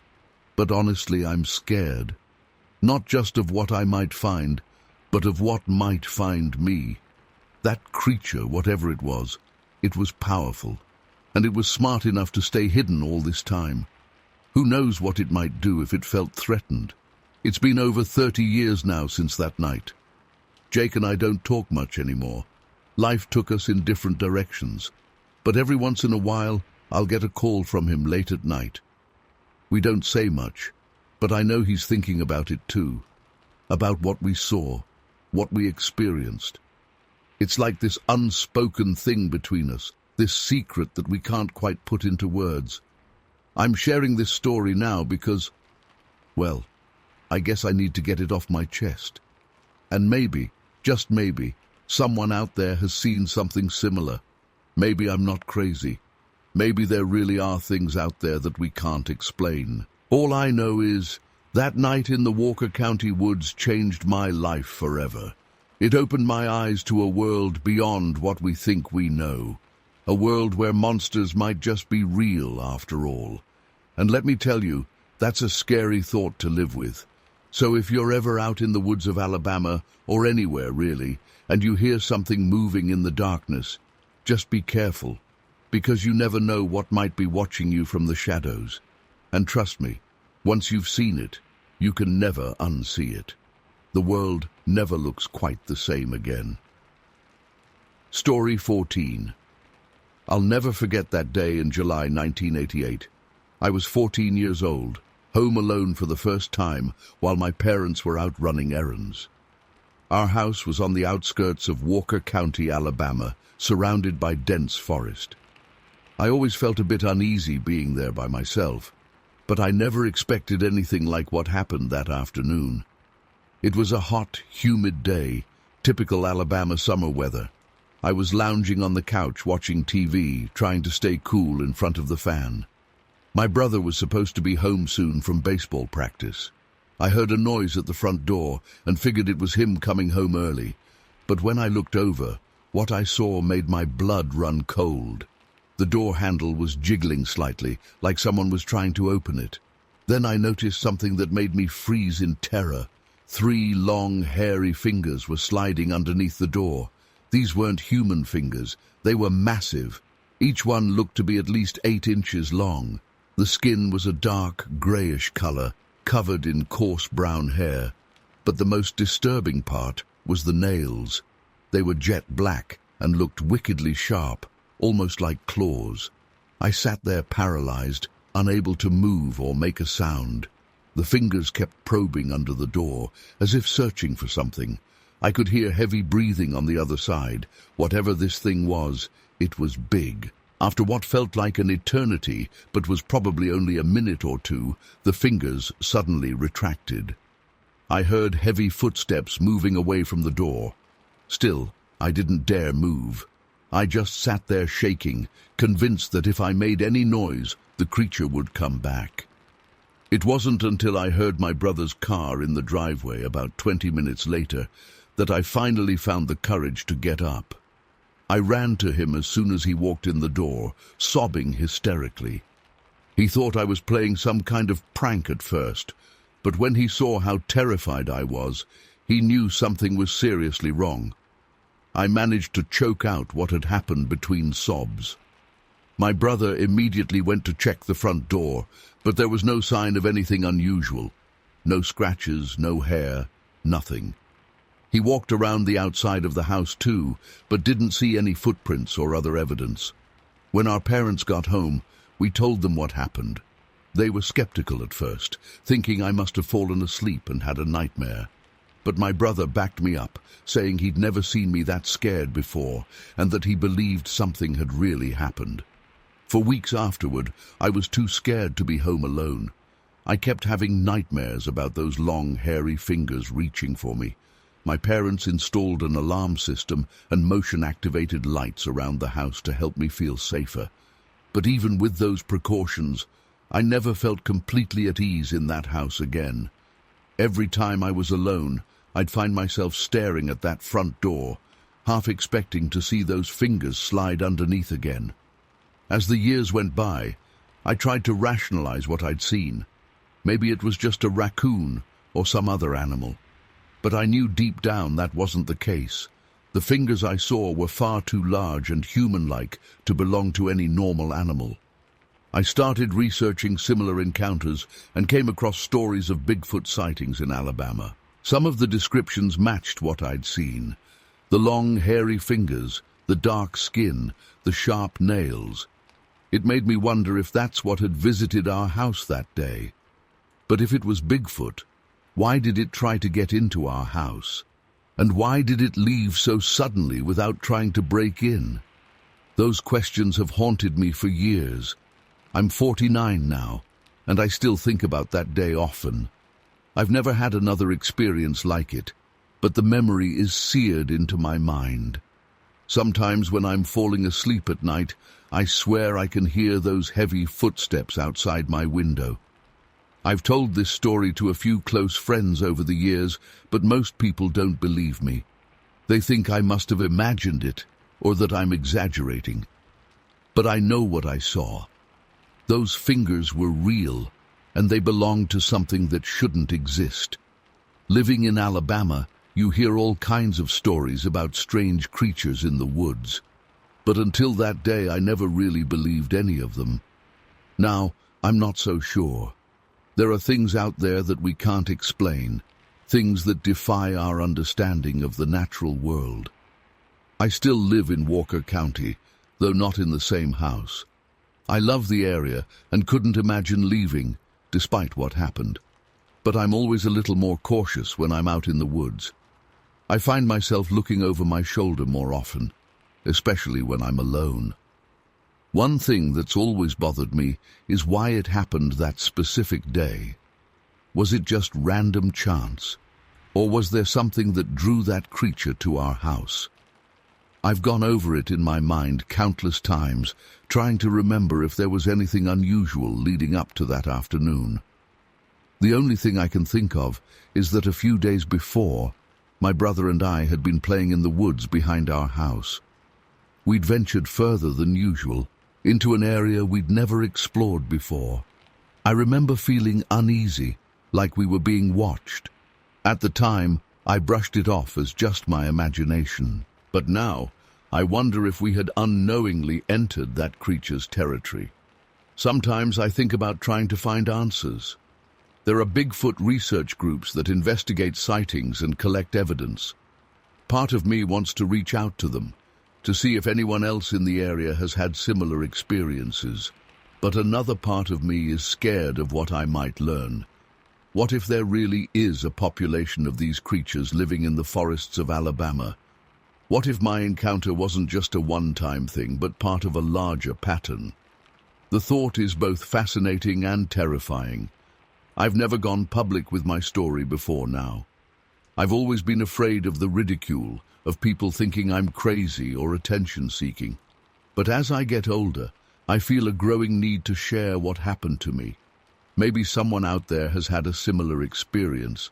Maybe by speaking up, I can help shed light on these mysterious encounters. One thing I know for sure is that I'll never forget those fingers sliding under our door. The image is burned into my memory, as vivid now as it was 35 years ago. It changed the way I see the world, made me realize that there are things out there beyond our understanding.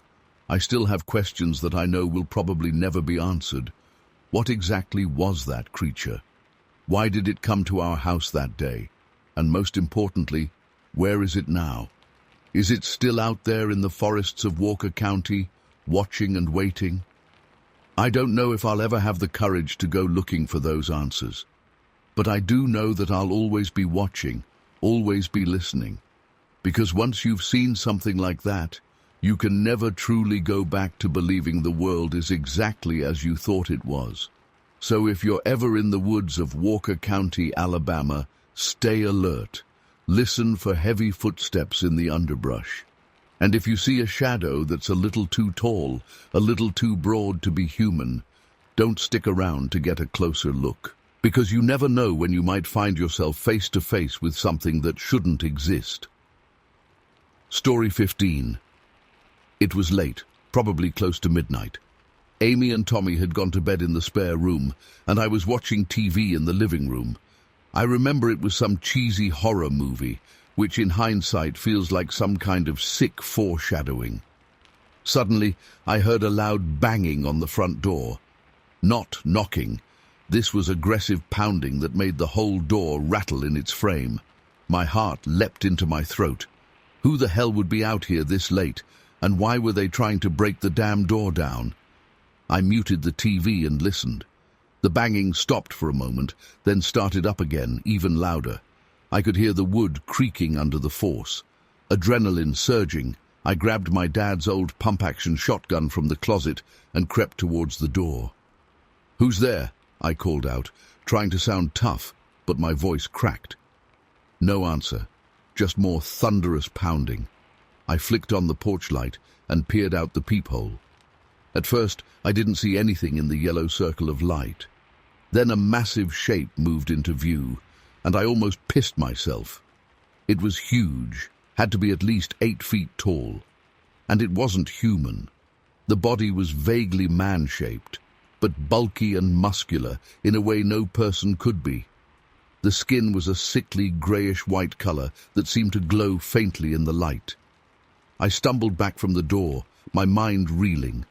What the fuck was that thing? Some kind of mutant? An escaped zoo animal? I had no frame of reference for what I was seeing. The pounding on the door intensified. The whole frame was shaking now, and I was terrified it was about to splinter apart. In a panic, I racked the shotgun and yelled, "I've got a gun! Get the hell out of here!" To my shock, the pounding immediately stopped.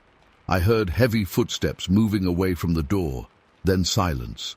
For several long moments I stood frozen, ears straining for any sound. My hands were shaking so bad I could barely hold the shotgun. Part of me wanted to just hide, to pretend this wasn't happening. But I knew I had to check on Amy and Tommy, make sure that thing hadn't gotten in somehow. I crept down the hallway to the spare room, gun at the ready.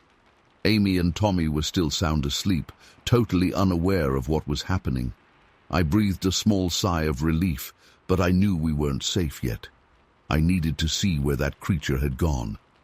Grabbing a flashlight, I cautiously opened the front door and stepped out onto the porch. The muggy night air hit me like a wave as I swept the beam of light across the yard. At first, I didn't see anything unusual. Then, my light caught something moving at the edge of the woods about 50 yards away. I nearly dropped the flashlight as I saw that massive shape again, half hidden behind a tree. In the moment before it ducked out of sight, I got a clearer look at its face. The head was oddly shaped, almost conical, with no visible ears or nose. But what struck me most were the eyes, huge and pitch black, reflecting my flashlight beam like a cat's eyes. Those inhuman eyes locked with mine for a split second before the thing vanished into the shadows. My legs almost gave out as the adrenaline dump hit me. I wanted nothing more than to run back inside and barricade the door. But I forced myself to inspect the porch and yard first. The wooden porch steps were splintered and cracked where the creature had climbed them. When I got to the grass, I saw huge, misshapen footprints pressed deep into the ground. They were easily twice the size of my feet, with long claw marks at the ends of the toes. I followed the tracks to the tree line, my heart pounding the whole time.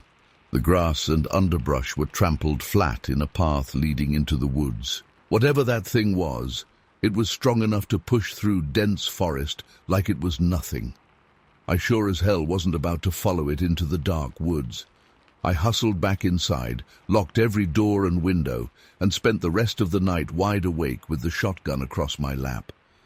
When morning finally came, I went outside to check for any other evidence. Most of the footprints had faded, but there were still deep impressions in places. And disturbingly, I found long strands of coarse greyish hair snagged on the bark of several trees. I never told Amy or Tommy what happened that night. I was afraid they'd think I was crazy or on drugs or something. Hell, part of me wondered if I had imagined the whole thing. But I know what I saw.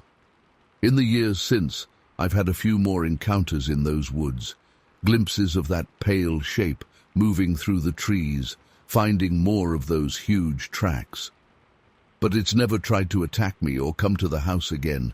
It's like it's watching, waiting. For what? I don't know. I still live in that same house. Most nights I'm fine, but sometimes when I hear a noise outside, I find myself reaching for that old shotgun, because I know what's out there in the dark, and I know it remembers me too. Story 16. As I rounded a bend, my headlights swept across something on the side of the road. At first, I thought it was a bear, hunched over near the tree line. But as I got closer, I realized this was way bigger than any bear I'd ever seen. It was massive, easily 7 or 8 feet tall, even while crouched down. My heart started racing as I slowed the truck, trying to get a better look. The creature was covered in thick, reddish-brown fur. As the beams of my headlights hit it fully, the thing slowly stood up to its full height. I felt the blood drain from my face as I realized it had to be at least 9 feet tall, maybe even 10. It was vaguely humanoid in shape, but far too big to be human. For a split second, we just stared at each other. Its eyes reflected back at me in the headlights, 2 glowing orbs in its ape-like face. I was frozen in shock, gripping the steering wheel so hard my knuckles turned white. Then it let out this deep, guttural growl that made the hairs on the back of my neck stand up. Snapping out of my daze, I slammed on the gas pedal. The tires squealed as I accelerated past it. In my rear-view mirror, I saw the creature turn to watch my truck speed away, still standing motionless by the roadside. My mind was reeling, trying to process what I'd just seen. It couldn't be real, right? There's no way something like that actually exists. But I knew what I saw. The image of that massive, fur-covered creature was burned into my brain. When I got home, I was shaking so bad I could barely get the key in the front door. My wife, Lisa, took one look at my pale face and knew something was wrong. I tried to explain what happened, but the words seemed crazy, even as I said them out loud. Lisa listened patiently, but I could tell she was skeptical. "Are you sure it wasn't just a bear?" she asked gently. "Or maybe your eyes were playing tricks on you in the dark?" I shook my head vehemently. "I know what I saw, Lisa. This was no bear. It was standing on 2 legs, way taller than any person. And the way it looked at me, those eyes, it was intelligent." Lisa didn't push it, but I could see the doubt in her eyes. I didn't blame her. If someone had told me this story, I probably wouldn't have believed them either. But I knew what I'd experienced was real. I barely slept that night, tossing and turning as my mind kept replaying the encounter. Every time I closed my eyes, I saw those glowing eyes staring back at me. I kept imagining that thing showing up outside our bedroom window. The next day at work, I couldn't focus on anything. My co-workers noticed I seemed distracted and on edge. I wanted to tell someone about what happened, but I was afraid they'd think I was crazy. So I kept it to myself, the secret gnawing away at me. A few days later, I finally worked up the courage to tell my brother Jack. We were having a beer on his back porch, and I figured if anyone would believe me, it'd be him. To my surprise, Jack didn't laugh or call me crazy. He got real quiet for a minute, then told me something that made my blood run cold. "You're not the only one who's seen something like that around here," he said in a low voice. "Remember how shaken up Amy was a couple weeks back? Said she saw some huge creature by the road when she was driving home late one night. We all assumed she was just tired and seeing things, but now..." I felt a chill go down my spine. Amy was Jack's 19-year-old daughter. She'd been visibly rattled for days after that incident, but none of us had taken it too seriously at the time. Now I wished we'd paid more attention. "There's more," Jack continued. "The next morning after Amy saw that thing, she found all our trash cans knocked over. Garbage was strewn everywhere. At first we thought it was raccoons or a bear, but some of those cans were pretty heavy. Would have taken something real strong to tip 'em all like that." We sat in silence for a while, each lost in our own thoughts. Finally, I asked, "You think there really could be something out there? Like I don't know, a Bigfoot or something?" Jack shrugged. "I don't know what to think, but I know you, and I know you wouldn't make this up. And after what happened with Amy, I'm starting to wonder." Over the next few weeks, I found myself growing increasingly paranoid. I avoided driving on Apple Grove Road at night if I could help it. When I had to, my eyes constantly darted to the tree line, searching for any sign of movement. I installed extra security lights around our property and started locking doors I'd never bothered with before. Lisa was worried about me. She tried to get me to see a therapist, thinking I was having some kind of breakdown. But how could I explain to a shrink that I was terrified of running into Bigfoot on my way home from work? As summer turned to fall, the initial shock of the encounter started to fade a bit. But I never forgot what I saw that night. I became obsessed with researching Bigfoot sightings and other strange creatures. I scoured the internet for similar stories, finding more accounts than I expected of people seeing massive, ape-like beings in the woods. One day, I stumbled across a local message board where people shared their own weird experiences in Morgan County. Reading through the posts, I was stunned to find several others describing encounters eerily similar to mine, all near Ruth Mountain or along Apple Grove Road, all involving a huge fur-covered creature that walked on two legs. I created an anonymous account and shared my own story. Within hours, I had responses from people who believed me. Some shared their own encounters. Others offered theories about what the creature could be. It was a relief to finally talk openly about what happened, even if it was just to strangers on the internet. As time passed, life gradually returned to normal. I still avoided that stretch of road at night when I could. But the constant fear began to subside. I never saw the creature again, though sometimes when I was out in the yard at night, I'd get the prickling sensation of being watched. To this day, I'm not sure exactly what I encountered on Apple Grove Road that summer night in 1990. Was it really Bigfoot, some unknown species, a figment of my imagination? I've turned it over in my mind countless times, but I always come back to the same conclusion. What I saw was real. I know there are those who'll call me crazy or claim I made it all up, but I know what I experienced. Something is out there in the forests of Morgan County. Something big, something that isn't supposed to exist. And sometimes, late at night when the wind rustles through the trees outside my window, I wonder if it's still out there, watching, waiting. Story 17. My date, Jenny, and I had a blast at the dance. The gym was decked out in crepe paper and balloons, the punch was flowing, and we danced until our feet ached. As the night wound down, we decided to take the long way home, enjoying the warm Alabama night air with the windows down in my beat-up Chevy. We were cruising down a lonely stretch of county road, surrounded by dark pine forests. The radio was playing softly, and Jenny was snuggled up next to me. Everything felt perfect. Then I saw something that made my blood run cold.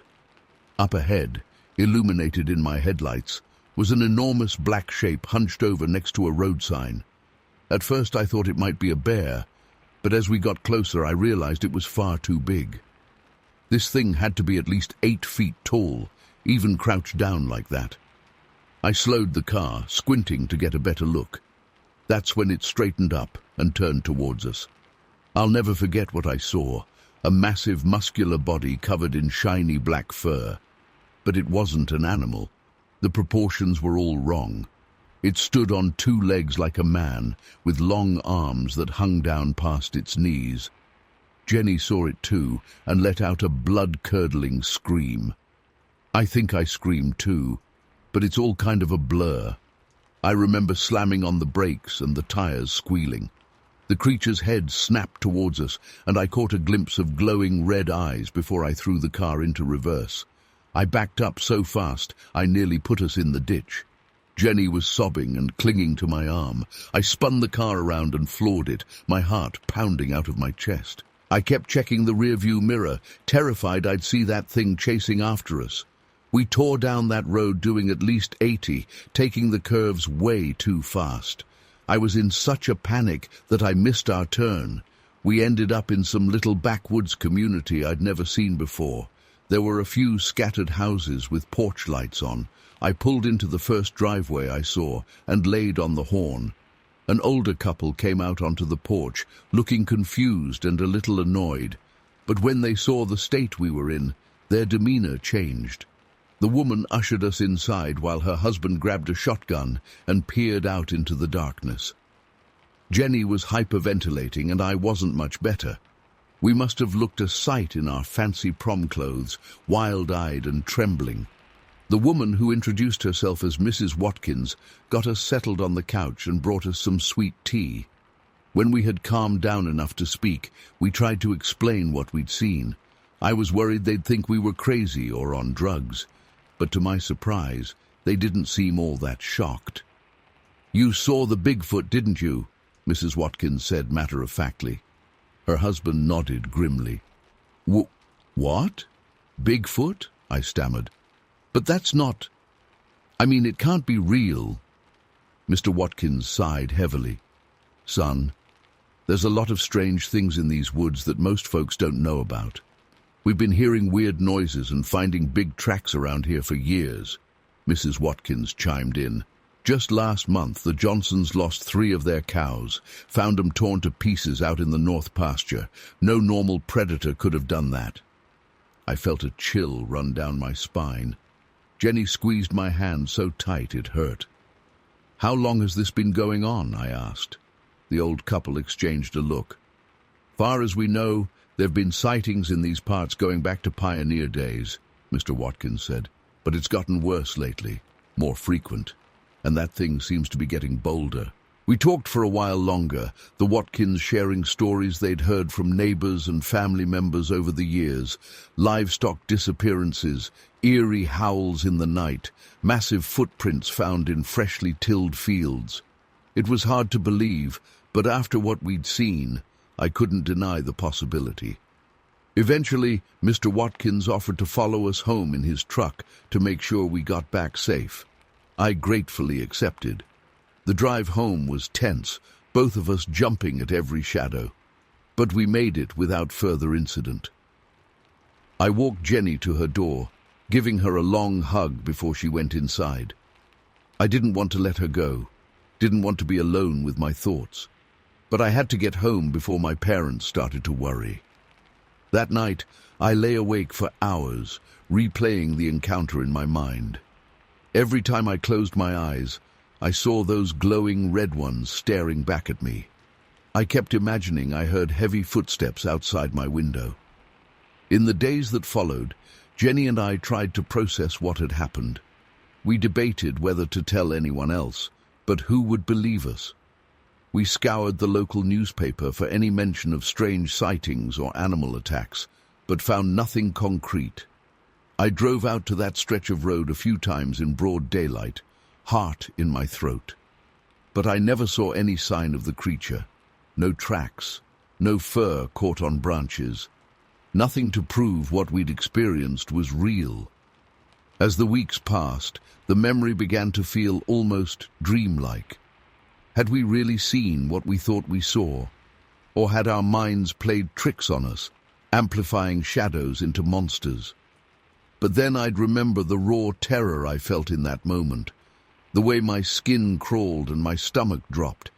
You can't fake that kind of visceral reaction. Whatever we saw that night was real, and it's still out there somewhere. It's been over 40 years now, but I still think about that night sometimes. Jenny and I don't talk about it much anymore.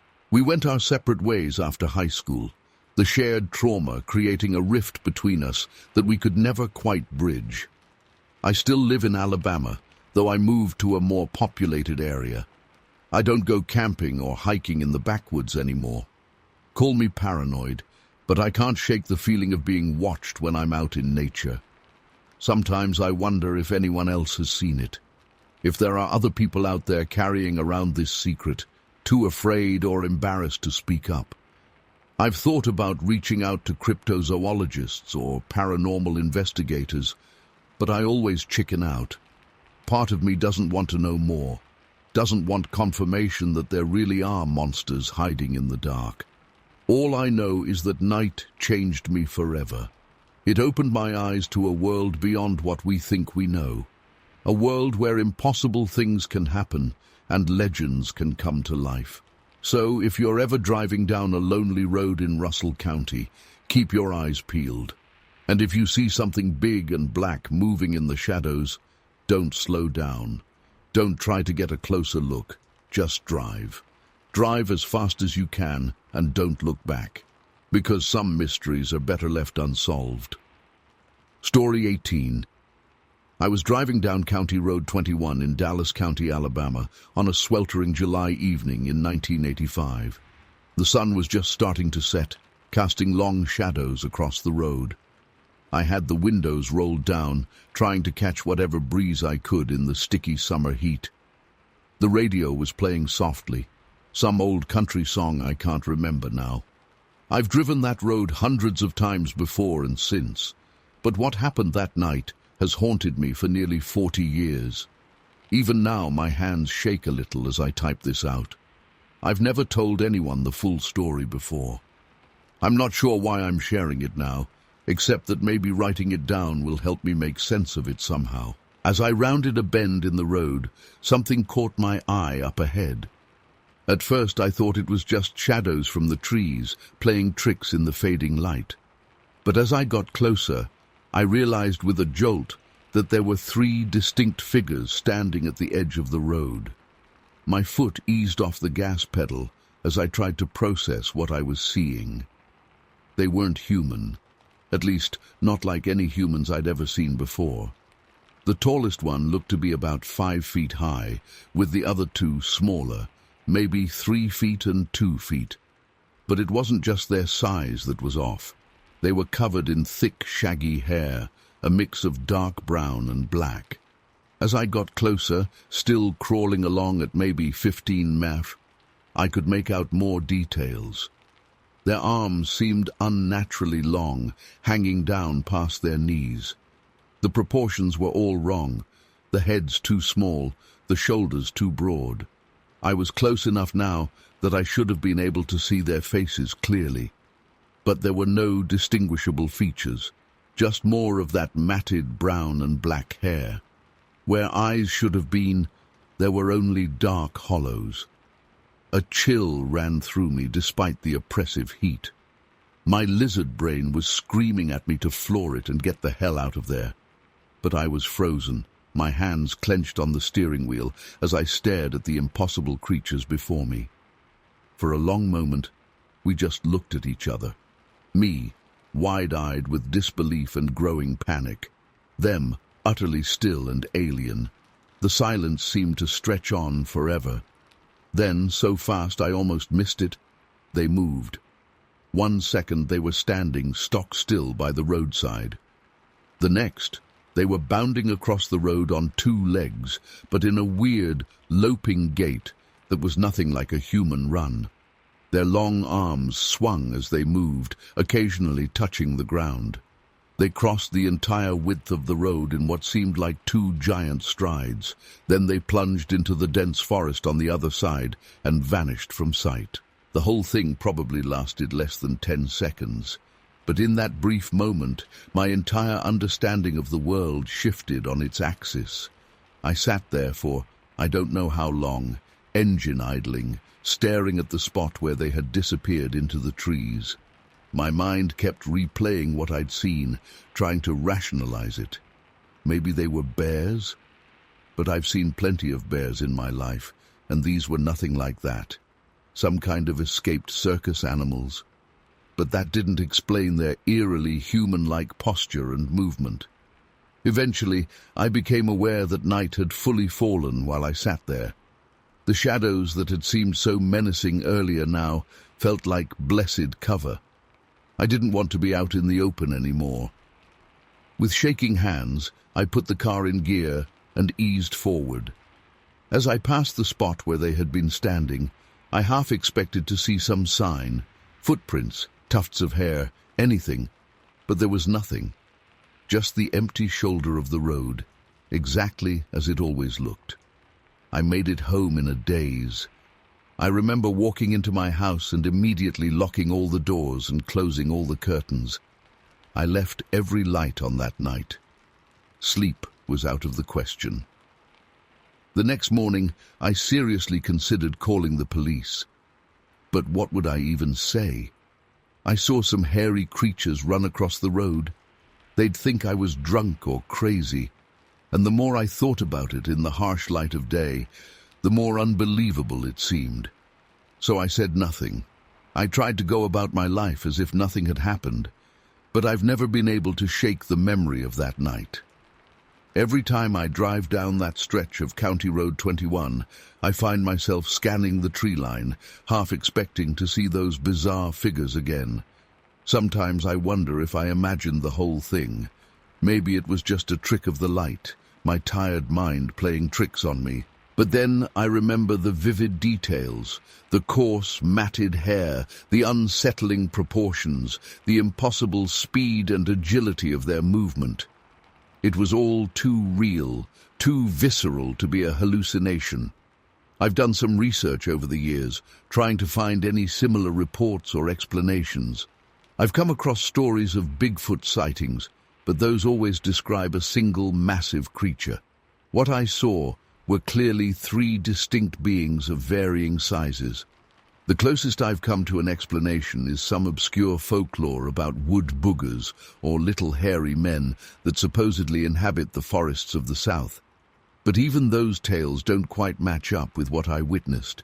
So here I am, nearly 4 decades later, still grappling with what I saw that night. I've never encountered anything like it again, before or since. It was as if for just a few brief moments, a curtain was pulled back, and I glimpsed something that shouldn't exist in our world. I don't know what those creatures were. I don't know if they're still out there in the woods of Dallas County. But I do know that the memory of that encounter has stayed with me all these years. A persistent reminder that there are things in this world beyond our understanding. Sometimes when I'm driving at night and I see movement in my peripheral vision, my heart still skips a beat. For just a split second, I'm back on that lonely road, face to face with the impossible, and I wonder, what else might be out there, just beyond the reach of our headlights? Story 19. The cabin was small and rustic, just a single room with a wood stove, a couple of cots and some basic supplies. I got a fire going to ward off the chill and settled in with a book, with Rocky curled up at my feet. It was peaceful at first, just the crackling of the fire and the occasional hoot of an owl outside. But as the night wore on, I started to get an uneasy feeling. Maybe it was just being alone in the woods, but the shadows seemed to grow deeper and more menacing. Rocky sensed it too. He kept lifting his head and staring at the door, his ears pricked forward. I tried to shake it off, telling myself I was being silly, but I couldn't quite relax. Around midnight I heard it, a soft scratching at the cabin door. At first I thought it was just branches in the wind, but then it came again, more deliberate this time. Rocky was on his feet in an instant, hackles raised as he let out a low growl. My heart started pounding as I stared at the door. The scratching came again, and then I heard the distinctive sound of the door handle turning. Someone, or something, was trying to get in. I grabbed my rifle and stood frozen, not daring to breathe. Rocky was trembling but holding his ground beside me. For what felt like hours, but was probably only a minute or two, whatever was out there kept working at the door handle. I was terrified it would manage to open it. Then, as suddenly as it started, the noise stopped. I waited, straining my ears, but heard nothing but silence. After a few minutes, I worked up the courage to approach the door.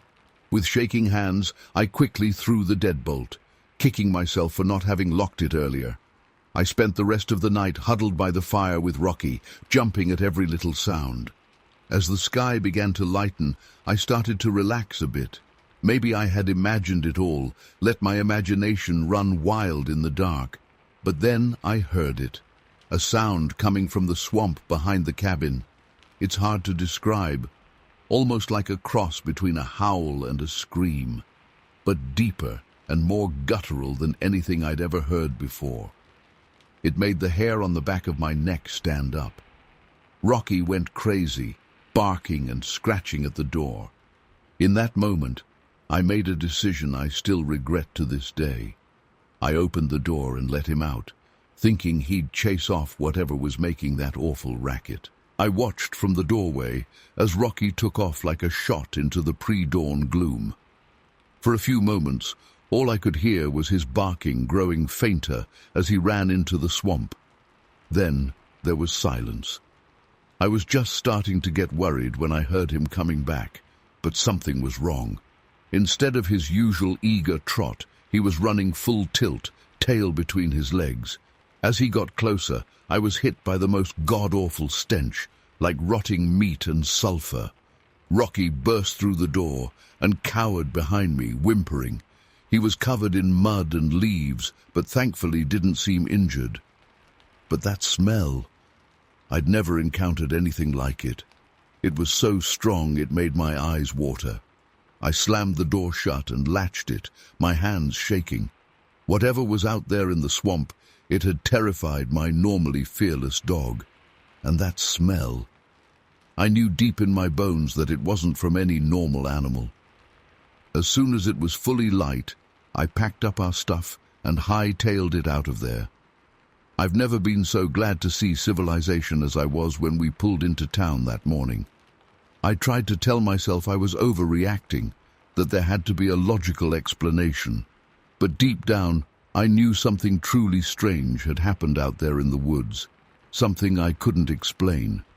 In the days that followed, I noticed Rocky wasn't himself. He was jumpy and nervous, nothing like his usual laid-back self. And he flat-out refused to go hunting after that. Anytime I'd grab my gear, he'd hide under the bed. This from a dog who used to go crazy with excitement at the mere sight of my hunting boots. It's been over 30 years now, but I still think about that night sometimes. I've never been able to make sense of what happened.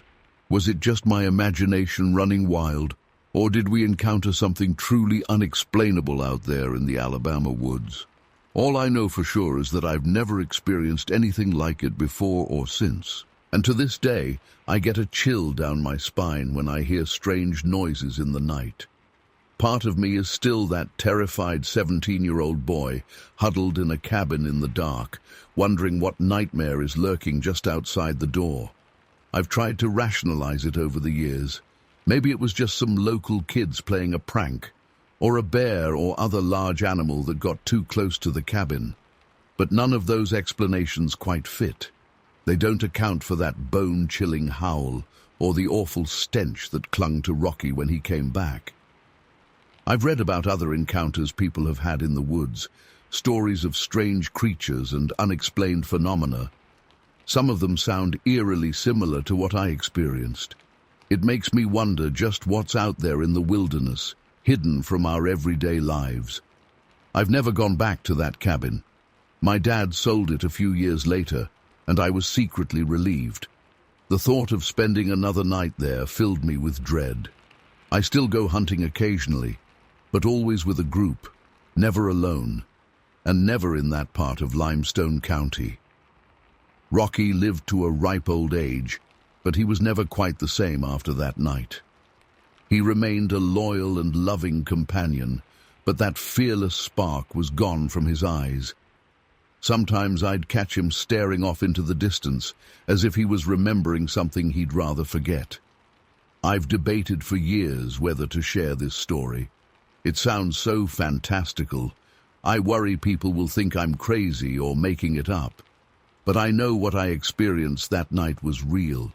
And if sharing it helps someone else make sense of a similar encounter, then it's worth it.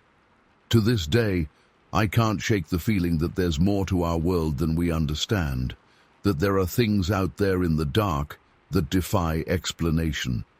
I don't know what it was that tried to get into the cabin that night, or what Rocky encountered in the swamp, but I do know that it changed me forever. I find myself more cautious now, more aware of my surroundings, especially in wild places.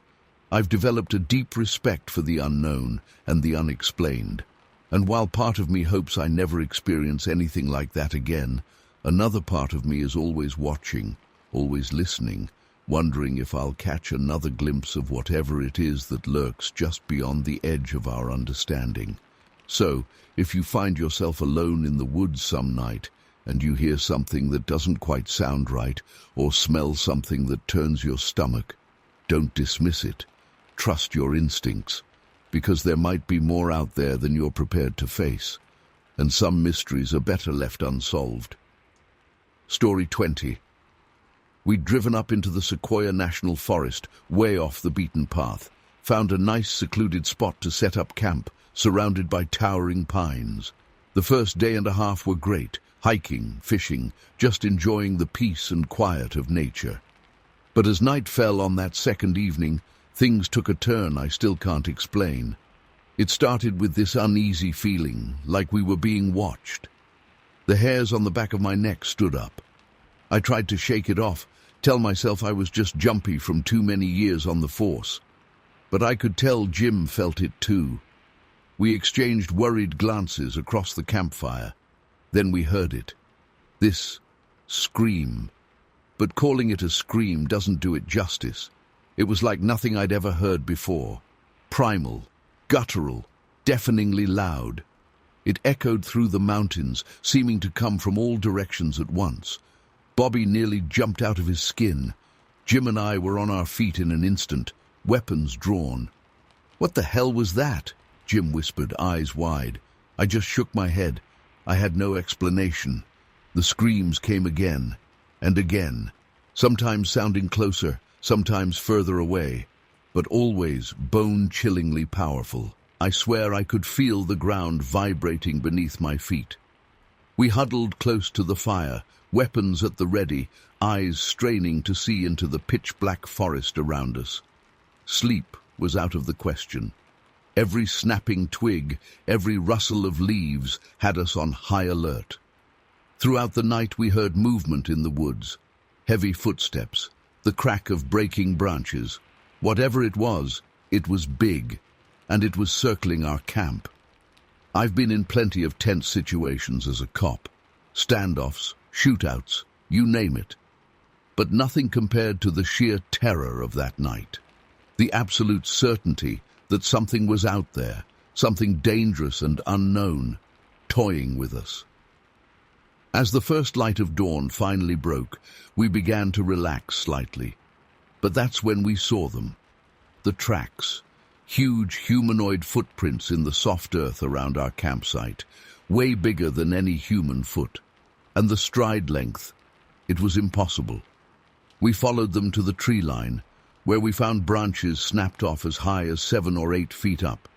We packed up in record time and got the hell out of there. The whole drive home, we barely spoke. What could we say? How could we possibly explain what we'd experienced? For years, I tried to rationalize it, convince myself it was just some kind of animal or our imaginations running wild. But deep down, I knew better. Then, about 5 years later, I was watching some documentary about Bigfoot. They played this supposed recording of a Bigfoot call. I felt the blood drain from my face. It was identical to what we'd heard that night. Jim called me in a panic minutes later. He'd seen the same show. To this day, I can't explain what happened out there in those mountains. But I know what I heard, what I saw, and I know I'll never set foot in those woods again. I've kept this story to myself for years, worried people would think I was crazy, but I'm not getting any younger, and I think it's time the truth came out. Whatever's out there in Kern County, it's real, and it's not human. The memory of that night still haunts me. The overwhelming sense of being hunted, of being utterly powerless against something beyond our understanding. I can still hear those blood-curdling screams echoing in my dreams. I've faced down armed criminals without flinching, but the thought of that creature out there in the darkness still makes my heart race. The way it moved, so silently for something so massive, the intelligence behind its actions, the way it seemed to be studying us. I remember Bobby's face, pale with terror, as we huddled around that pitiful campfire. The poor kid was shaking like a leaf. Jim and I tried to put on brave faces, but I think we all knew we were in way over our heads. There was a moment, in the dead of night, when the screams had stopped and an eerie silence fell over the forest. No crickets, no owls, nothing, just dead silence. And then we heard it. Heavy breathing, right at the edge of our campsite. So close, I swear I could feel its hot breath on the back of my neck. I wanted to turn around, to confront whatever it was, but I was paralyzed with fear. We all were. We just sat there, frozen, barely daring to breathe, praying it would go away. The sound of its footsteps as it finally moved off was almost a relief. But then the screaming started again, this time from multiple directions. It was like we were surrounded.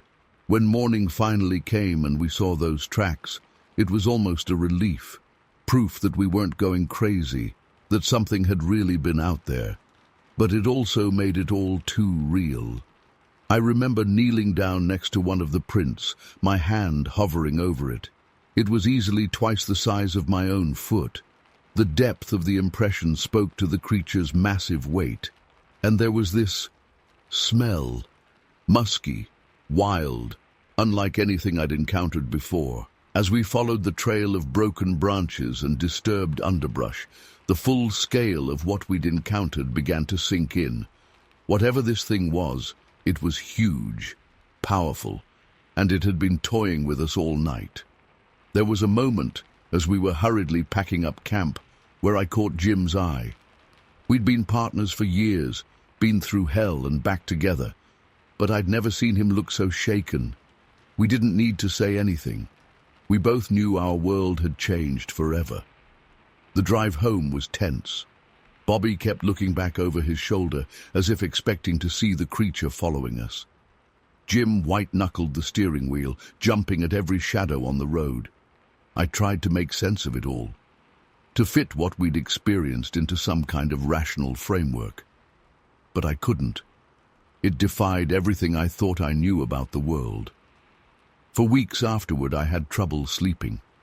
Every time I closed my eyes, I was back in those woods, hearing those ungodly screams.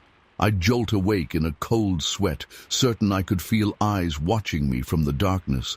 I threw myself into research, trying to find any similar accounts, any explanation for what we'd encountered, but nothing quite matched up. Sure, there were Bigfoot stories, but this felt different, more real, more terrifying. When I heard that recording years later, it was like being transported back to that night. My hands started shaking. I broke out in a cold sweat. It was the exact same sound that had haunted my nightmares for years. I called Jim immediately. Before I could even say anything, he just said, "You heard it too, didn't you?" We talked for hours that night, reliving every terrifying moment of that camping trip. I've gone back and forth over the years about whether to share this story. Part of me worried about my reputation, about people thinking I was some crazy old man. But a bigger part of me felt a responsibility to warn others, to let them know what's out there. Because I know, deep in my bones, that what we encountered that night is still out there, still roaming those mountains, and God help anyone who crosses its path. I don't know what it was. Bigfoot, some unknown species, or something else entirely. But I know it was real, and I know that night changed me forever. It showed me that there are things in this world beyond our understanding, things that defy explanation. So if you're ever camping in Kern County, and you hear something in the night that makes your blood run cold, don't try to be a hero. Don't try to investigate. Just get out of there as fast as you can. Because trust me, you don't want to experience what we did. I'm an old man now, and I've seen a lot in my life, but nothing compares to that night in the mountains. It's a memory that will haunt me to my grave, a reminder that there are some mysteries in this world that are better left unsolved. Story 21. It was the mid-90s, and I was living on a small acre of land just outside Belle Plaine, Kansas, with my husband and our 3 kids. We had a cozy little house surrounded by fields and a small wooded area. I loved it there, the peace and quiet, the fresh air, the space for the kids to run around. We even had a little orchard with some fruit trees that I tended to. It was our own slice of paradise. One night in late summer, I was up late doing some laundry after the kids had gone to bed. It must have been around 11 p.m. We had just gotten a new puppy a few weeks earlier, and he was still adjusting to sleeping outside in the dog run. Suddenly, I heard him start whimpering and crying. It wasn't his usual, "I want attention" cry. This sounded scared, almost panicked. I figured maybe a raccoon or something had spooked him, so I grabbed a flashlight and headed out to check on him. The night was warm and still, crickets chirping away. As I approached the dog run, our puppy was cowering in the corner, trembling. I shined the light around, but didn't see anything out of the ordinary. "It's okay, buddy," I said softly, trying to calm him down. I decided to let him out of the run for a bit, to settle his nerves. As I was latching the gate, I had this intense feeling of being watched. The hairs on the back of my neck stood up. A chill ran down my spine despite the warm night air. Slowly, I turned around, sweeping the flashlight beam across the yard, and that's when I saw them, 2 enormous glowing red eyes staring right at me from the edge of the woods. They were about 7.5 feet off the ground, way too high to be any normal animal. My blood ran cold. I froze in terror, unable to move or even breathe. For a few seconds, we just stared at each other. I could make out a massive dark shape behind those eyes, but no details. Then it let out this deep, rumbling growl that I felt in my chest. It was unlike anything I'd ever heard before, not quite animal, not quite human. Primal, ancient, terrifying. That sound snapped me out of my paralysis. I screamed and ran for the house as fast as I could, leaving the puppy behind.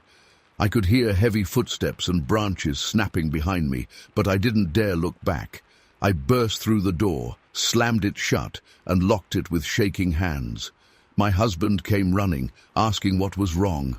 I was hyperventilating, barely able to get the words out. I told him what I saw, and he grabbed his rifle to go check it out. I begged him not to go, but he insisted. He searched the whole property but found nothing.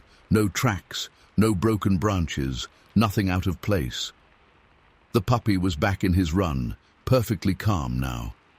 I didn't sleep at all that night.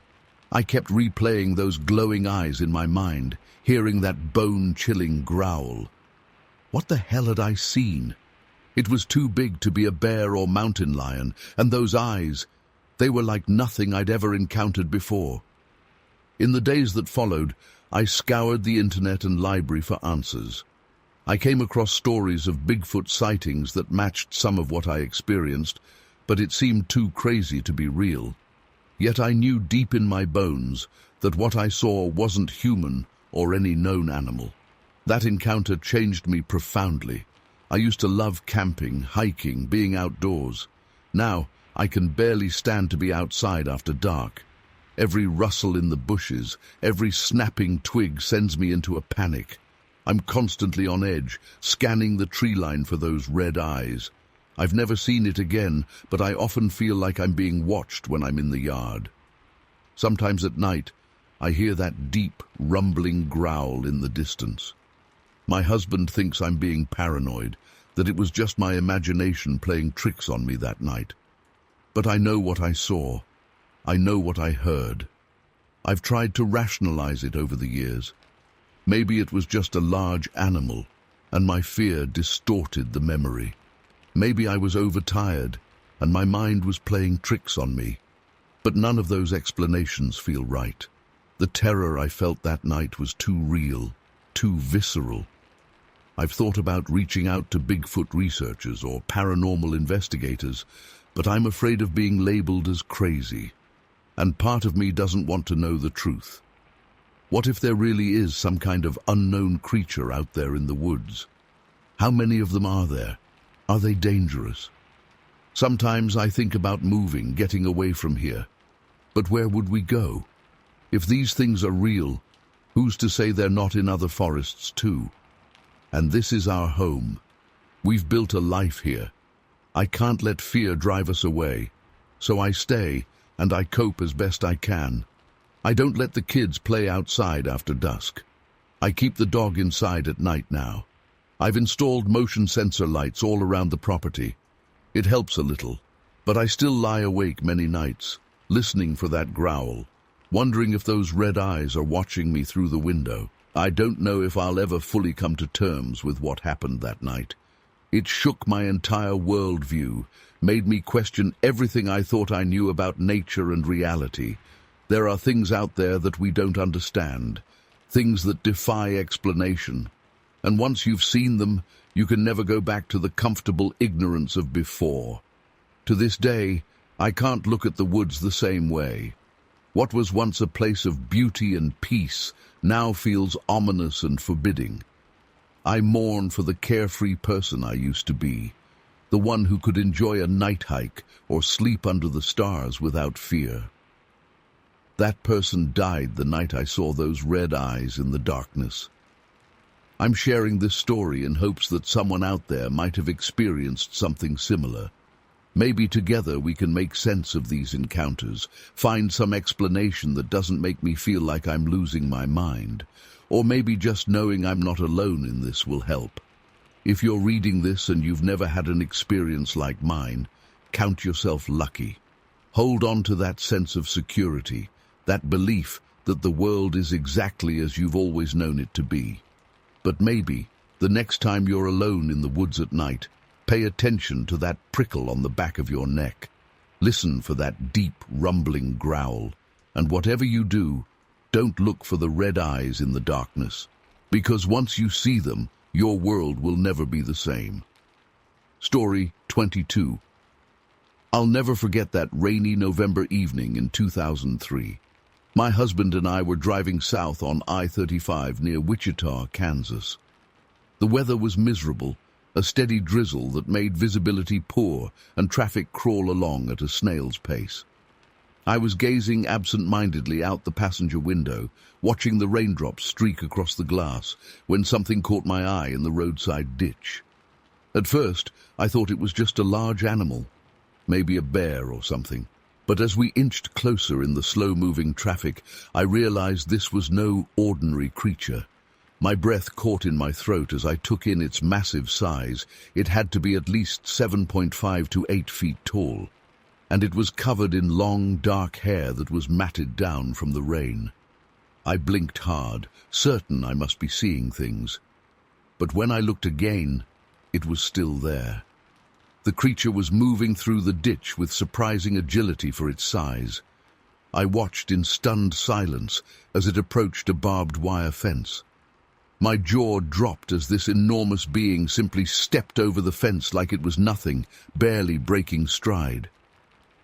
"Do you see that?" I whispered urgently to my husband. But he was focused intently on the brake lights ahead, trying to navigate the congested highway in the dreary conditions. By the time he glanced over, the creature had disappeared into a thick line of trees beyond the ditch. I sat there in shock, my mind racing. What on earth had I just witnessed? I've spent time in Africa and seen all manner of primates up close. This was something altogether different, larger and more human-like in its movements, yet unmistakably animal. The whole encounter lasted maybe 30 seconds, but it felt like time stood still. I couldn't tear my eyes away from that ditch, half expecting the creature to emerge again, but there was no sign of it. "What's wrong?" my husband asked, noticing my tense posture and wide eyes. I hesitated, unsure how to even begin explaining. I think I just saw something in the ditch. Something big." He glanced over again, but of course there was nothing there now. "Probably just a deer or something," he said with a shrug.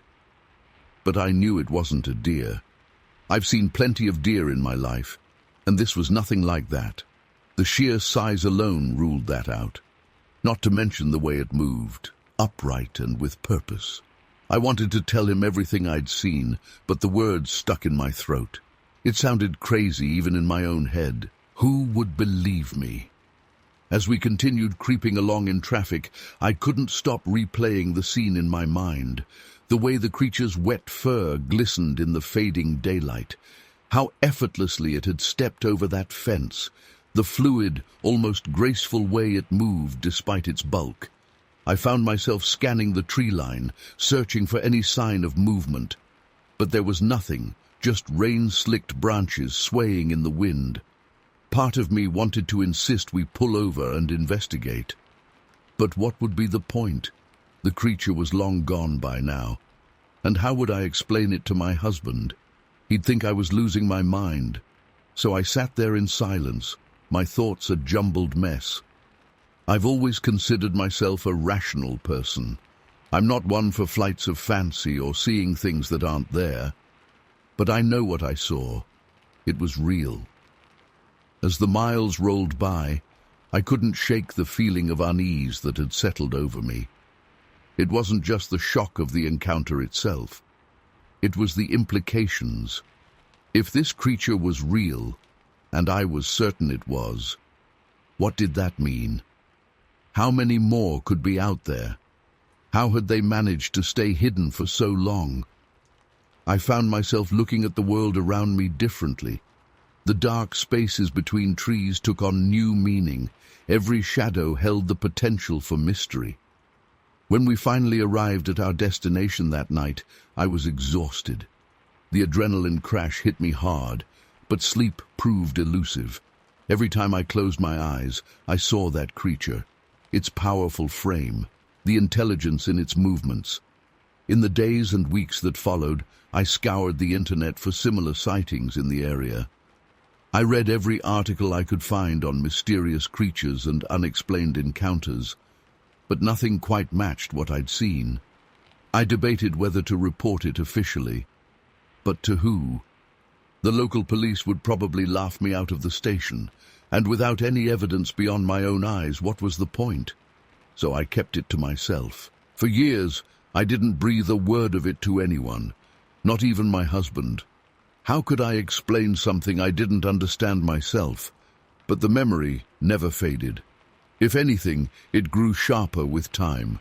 I can still picture every detail of that rain-soaked evening, the lumbering gait of the creature, the ease with which it navigated obstacles, the way it seemed to melt into the shadows of the trees.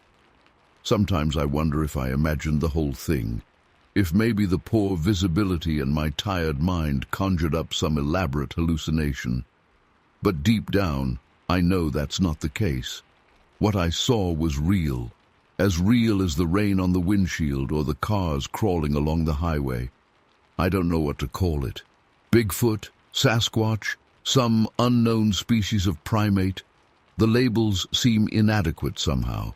All I know is that for a brief moment on a dreary November evening, I glimpsed something extraordinary. Something that challenged everything I thought I knew about the world around us.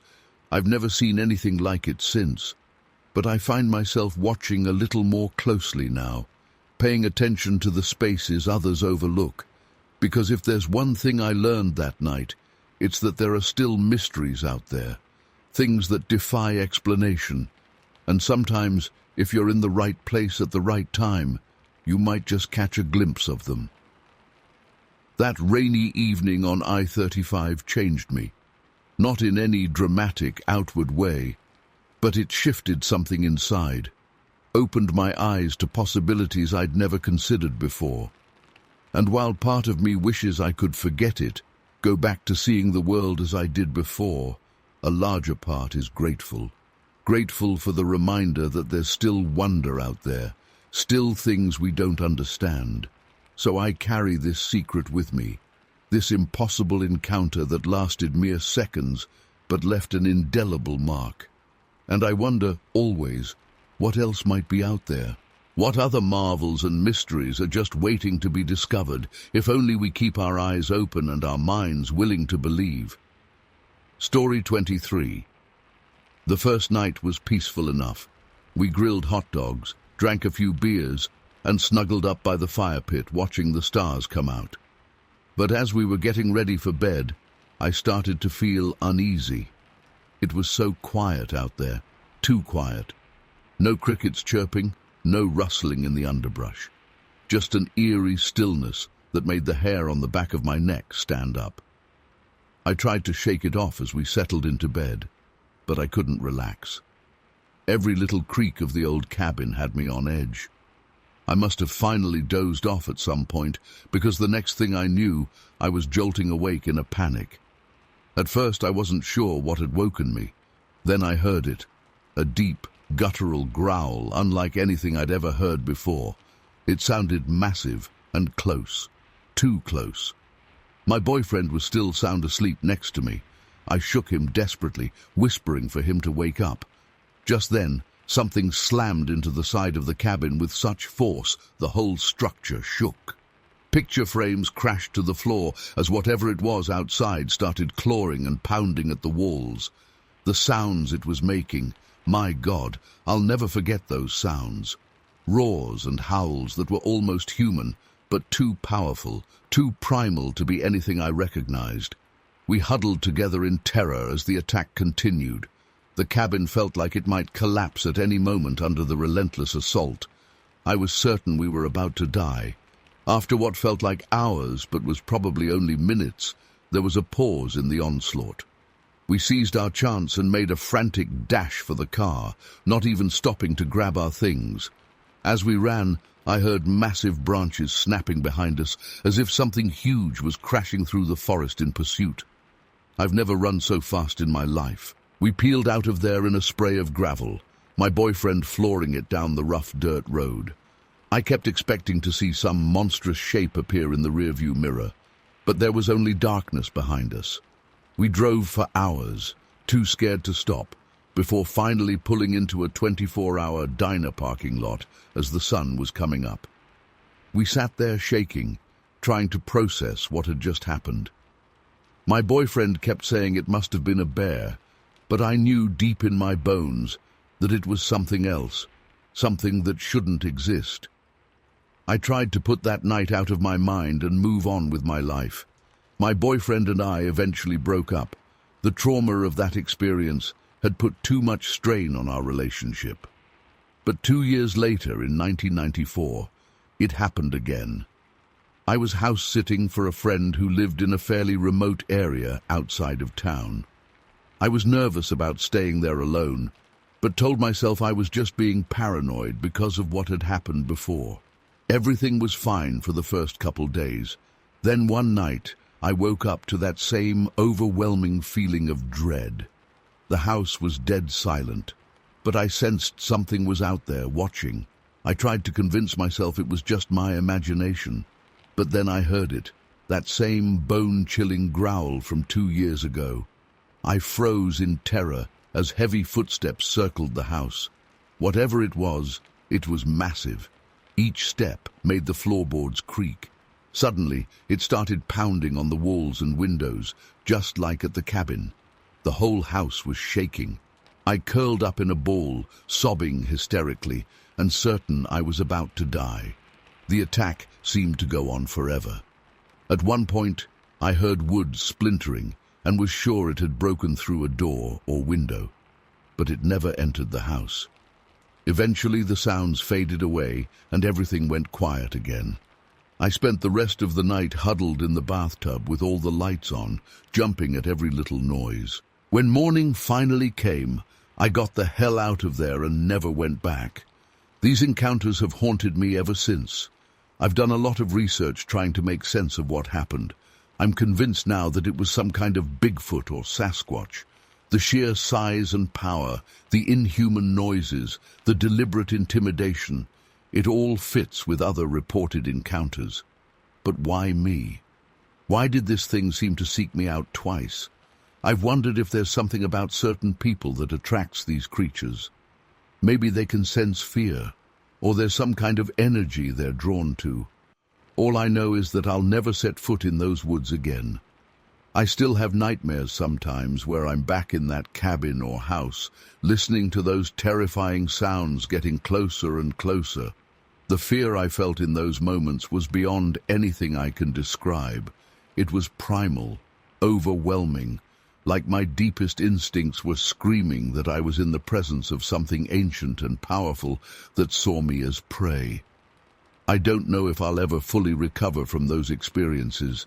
They fundamentally changed how I see the world and shattered my sense of safety. There are things out there in the darkness that most people can't even imagine. I count myself lucky to have survived my encounters, but part of me wishes I could go back to being blissfully unaware that such horrors exist. If you're reading this and have had similar experiences, know that you're not alone and you're not crazy. These things are real, even if mainstream science refuses to acknowledge it. Stay safe out there and trust your instincts. If you ever get that feeling of being watched in the woods or hear strange sounds at night, get out of there as fast as you can. You might just be saving your life. Story 24. I'll never forget that day in Mineral Heights. It was the summer of '91, and I was just 11 years old. My aunt and uncle were throwing a baby shower for their first kid, and the whole family was there. It was one of those lazy summer afternoons where the adults were all inside chatting and drinking, while us kids were left to our own devices outside. My cousin Doug and I were bored out of our minds. There's only so much punch and cake you can eat before you start itching for some real excitement. That's when Doug suggested we play hide and seek. I was all for it, anything to escape the stuffy house full of cooing adults. We decided I'd be the seeker first. I closed my eyes and started counting while Doug ran off to hide. The sun was just starting to set, casting long shadows across the yard. As I finished counting, I opened my eyes and scanned the area. Doug was nowhere in sight. I started searching around the house, checking behind bushes and trees. The backyard backed up to a dense forest, and I knew Doug wouldn't hesitate to hide in there. As I approached the tree line, I heard a twig snap from somewhere in the woods. "Doug, I know you're in there," I called out. No response. I hesitated for a moment. The forest looked a lot darker and more intimidating now that the sun was going down. But I wasn't about to let Doug win that easily. I grabbed the flashlight we'd brought out earlier and flicked it on before venturing into the trees.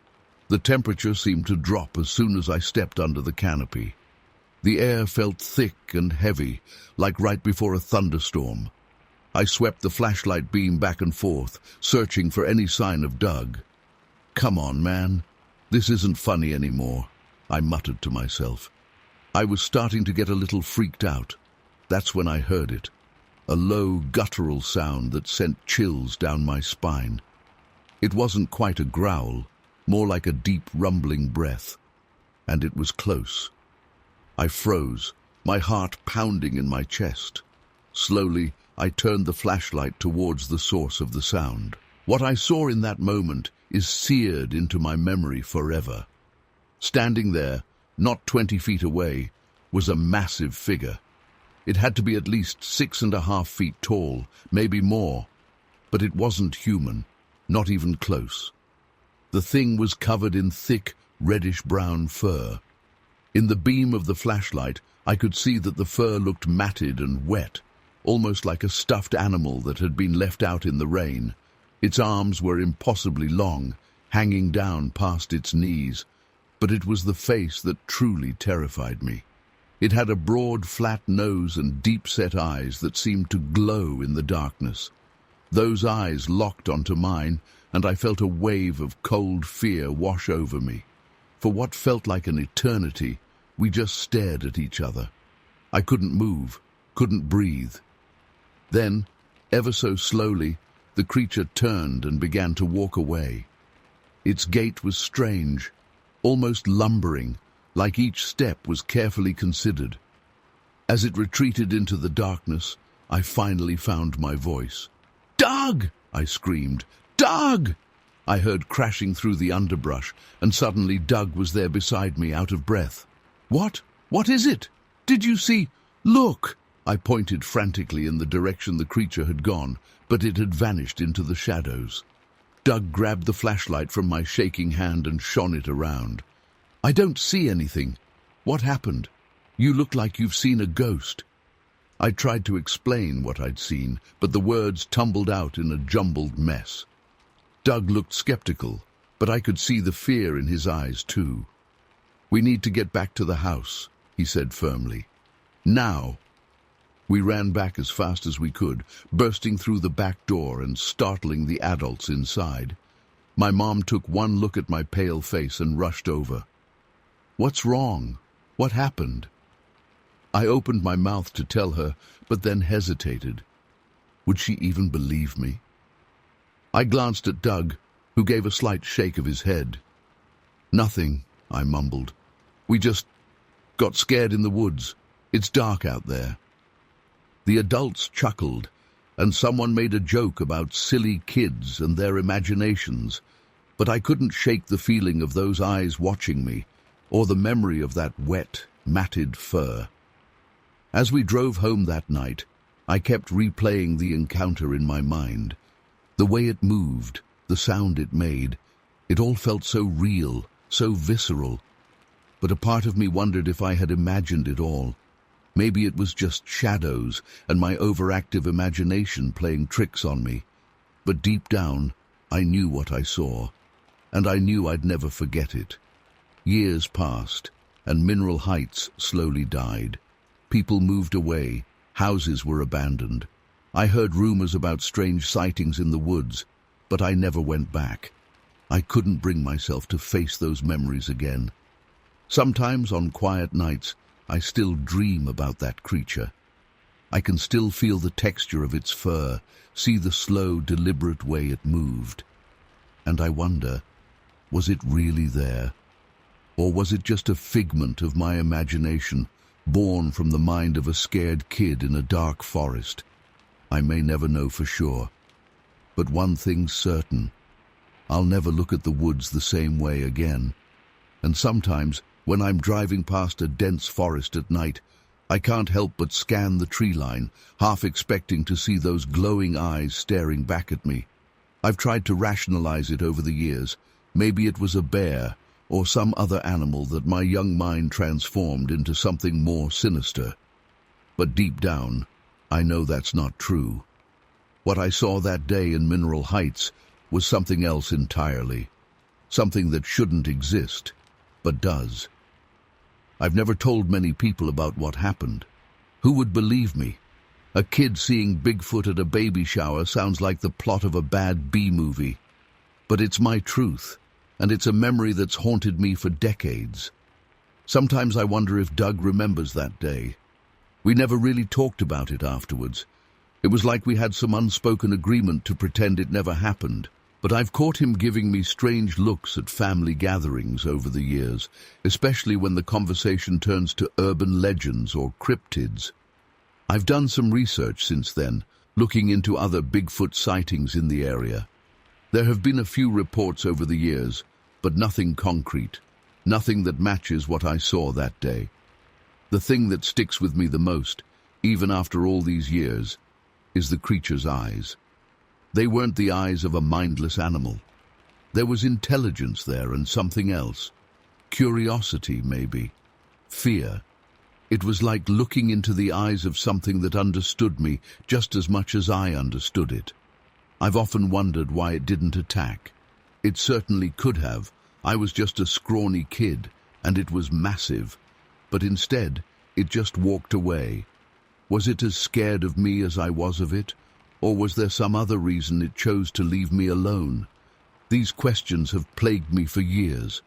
I've tried to move on, to forget about what happened that day in Mineral Heights. But I can't. It's like that encounter opened my eyes to a world that exists just beyond our perception. a world of creatures and mysteries that we can't explain. I've never gone camping since that day. The thought of sleeping in a tent with only a thin layer of fabric between me and whatever might be out there in the darkness, it's too much.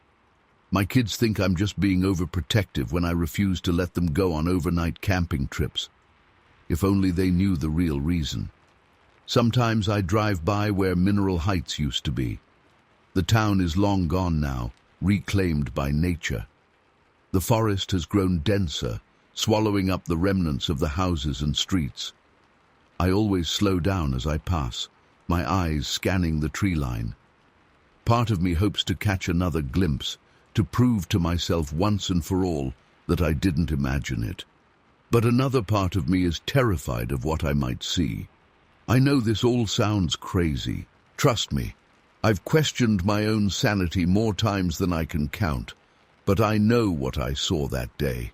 It was real as anything I've ever experienced, and it changed me forever. So if you're ever out in the woods and you hear a strange sound or see movement in the shadows, remember my story. Remember that there are things out there that we can't explain, things that exist beyond our understanding. And maybe, just maybe, keep an eye out for wet, reddish-brown fur and glowing eyes in the darkness, because you never know what might be watching you from just beyond the tree line.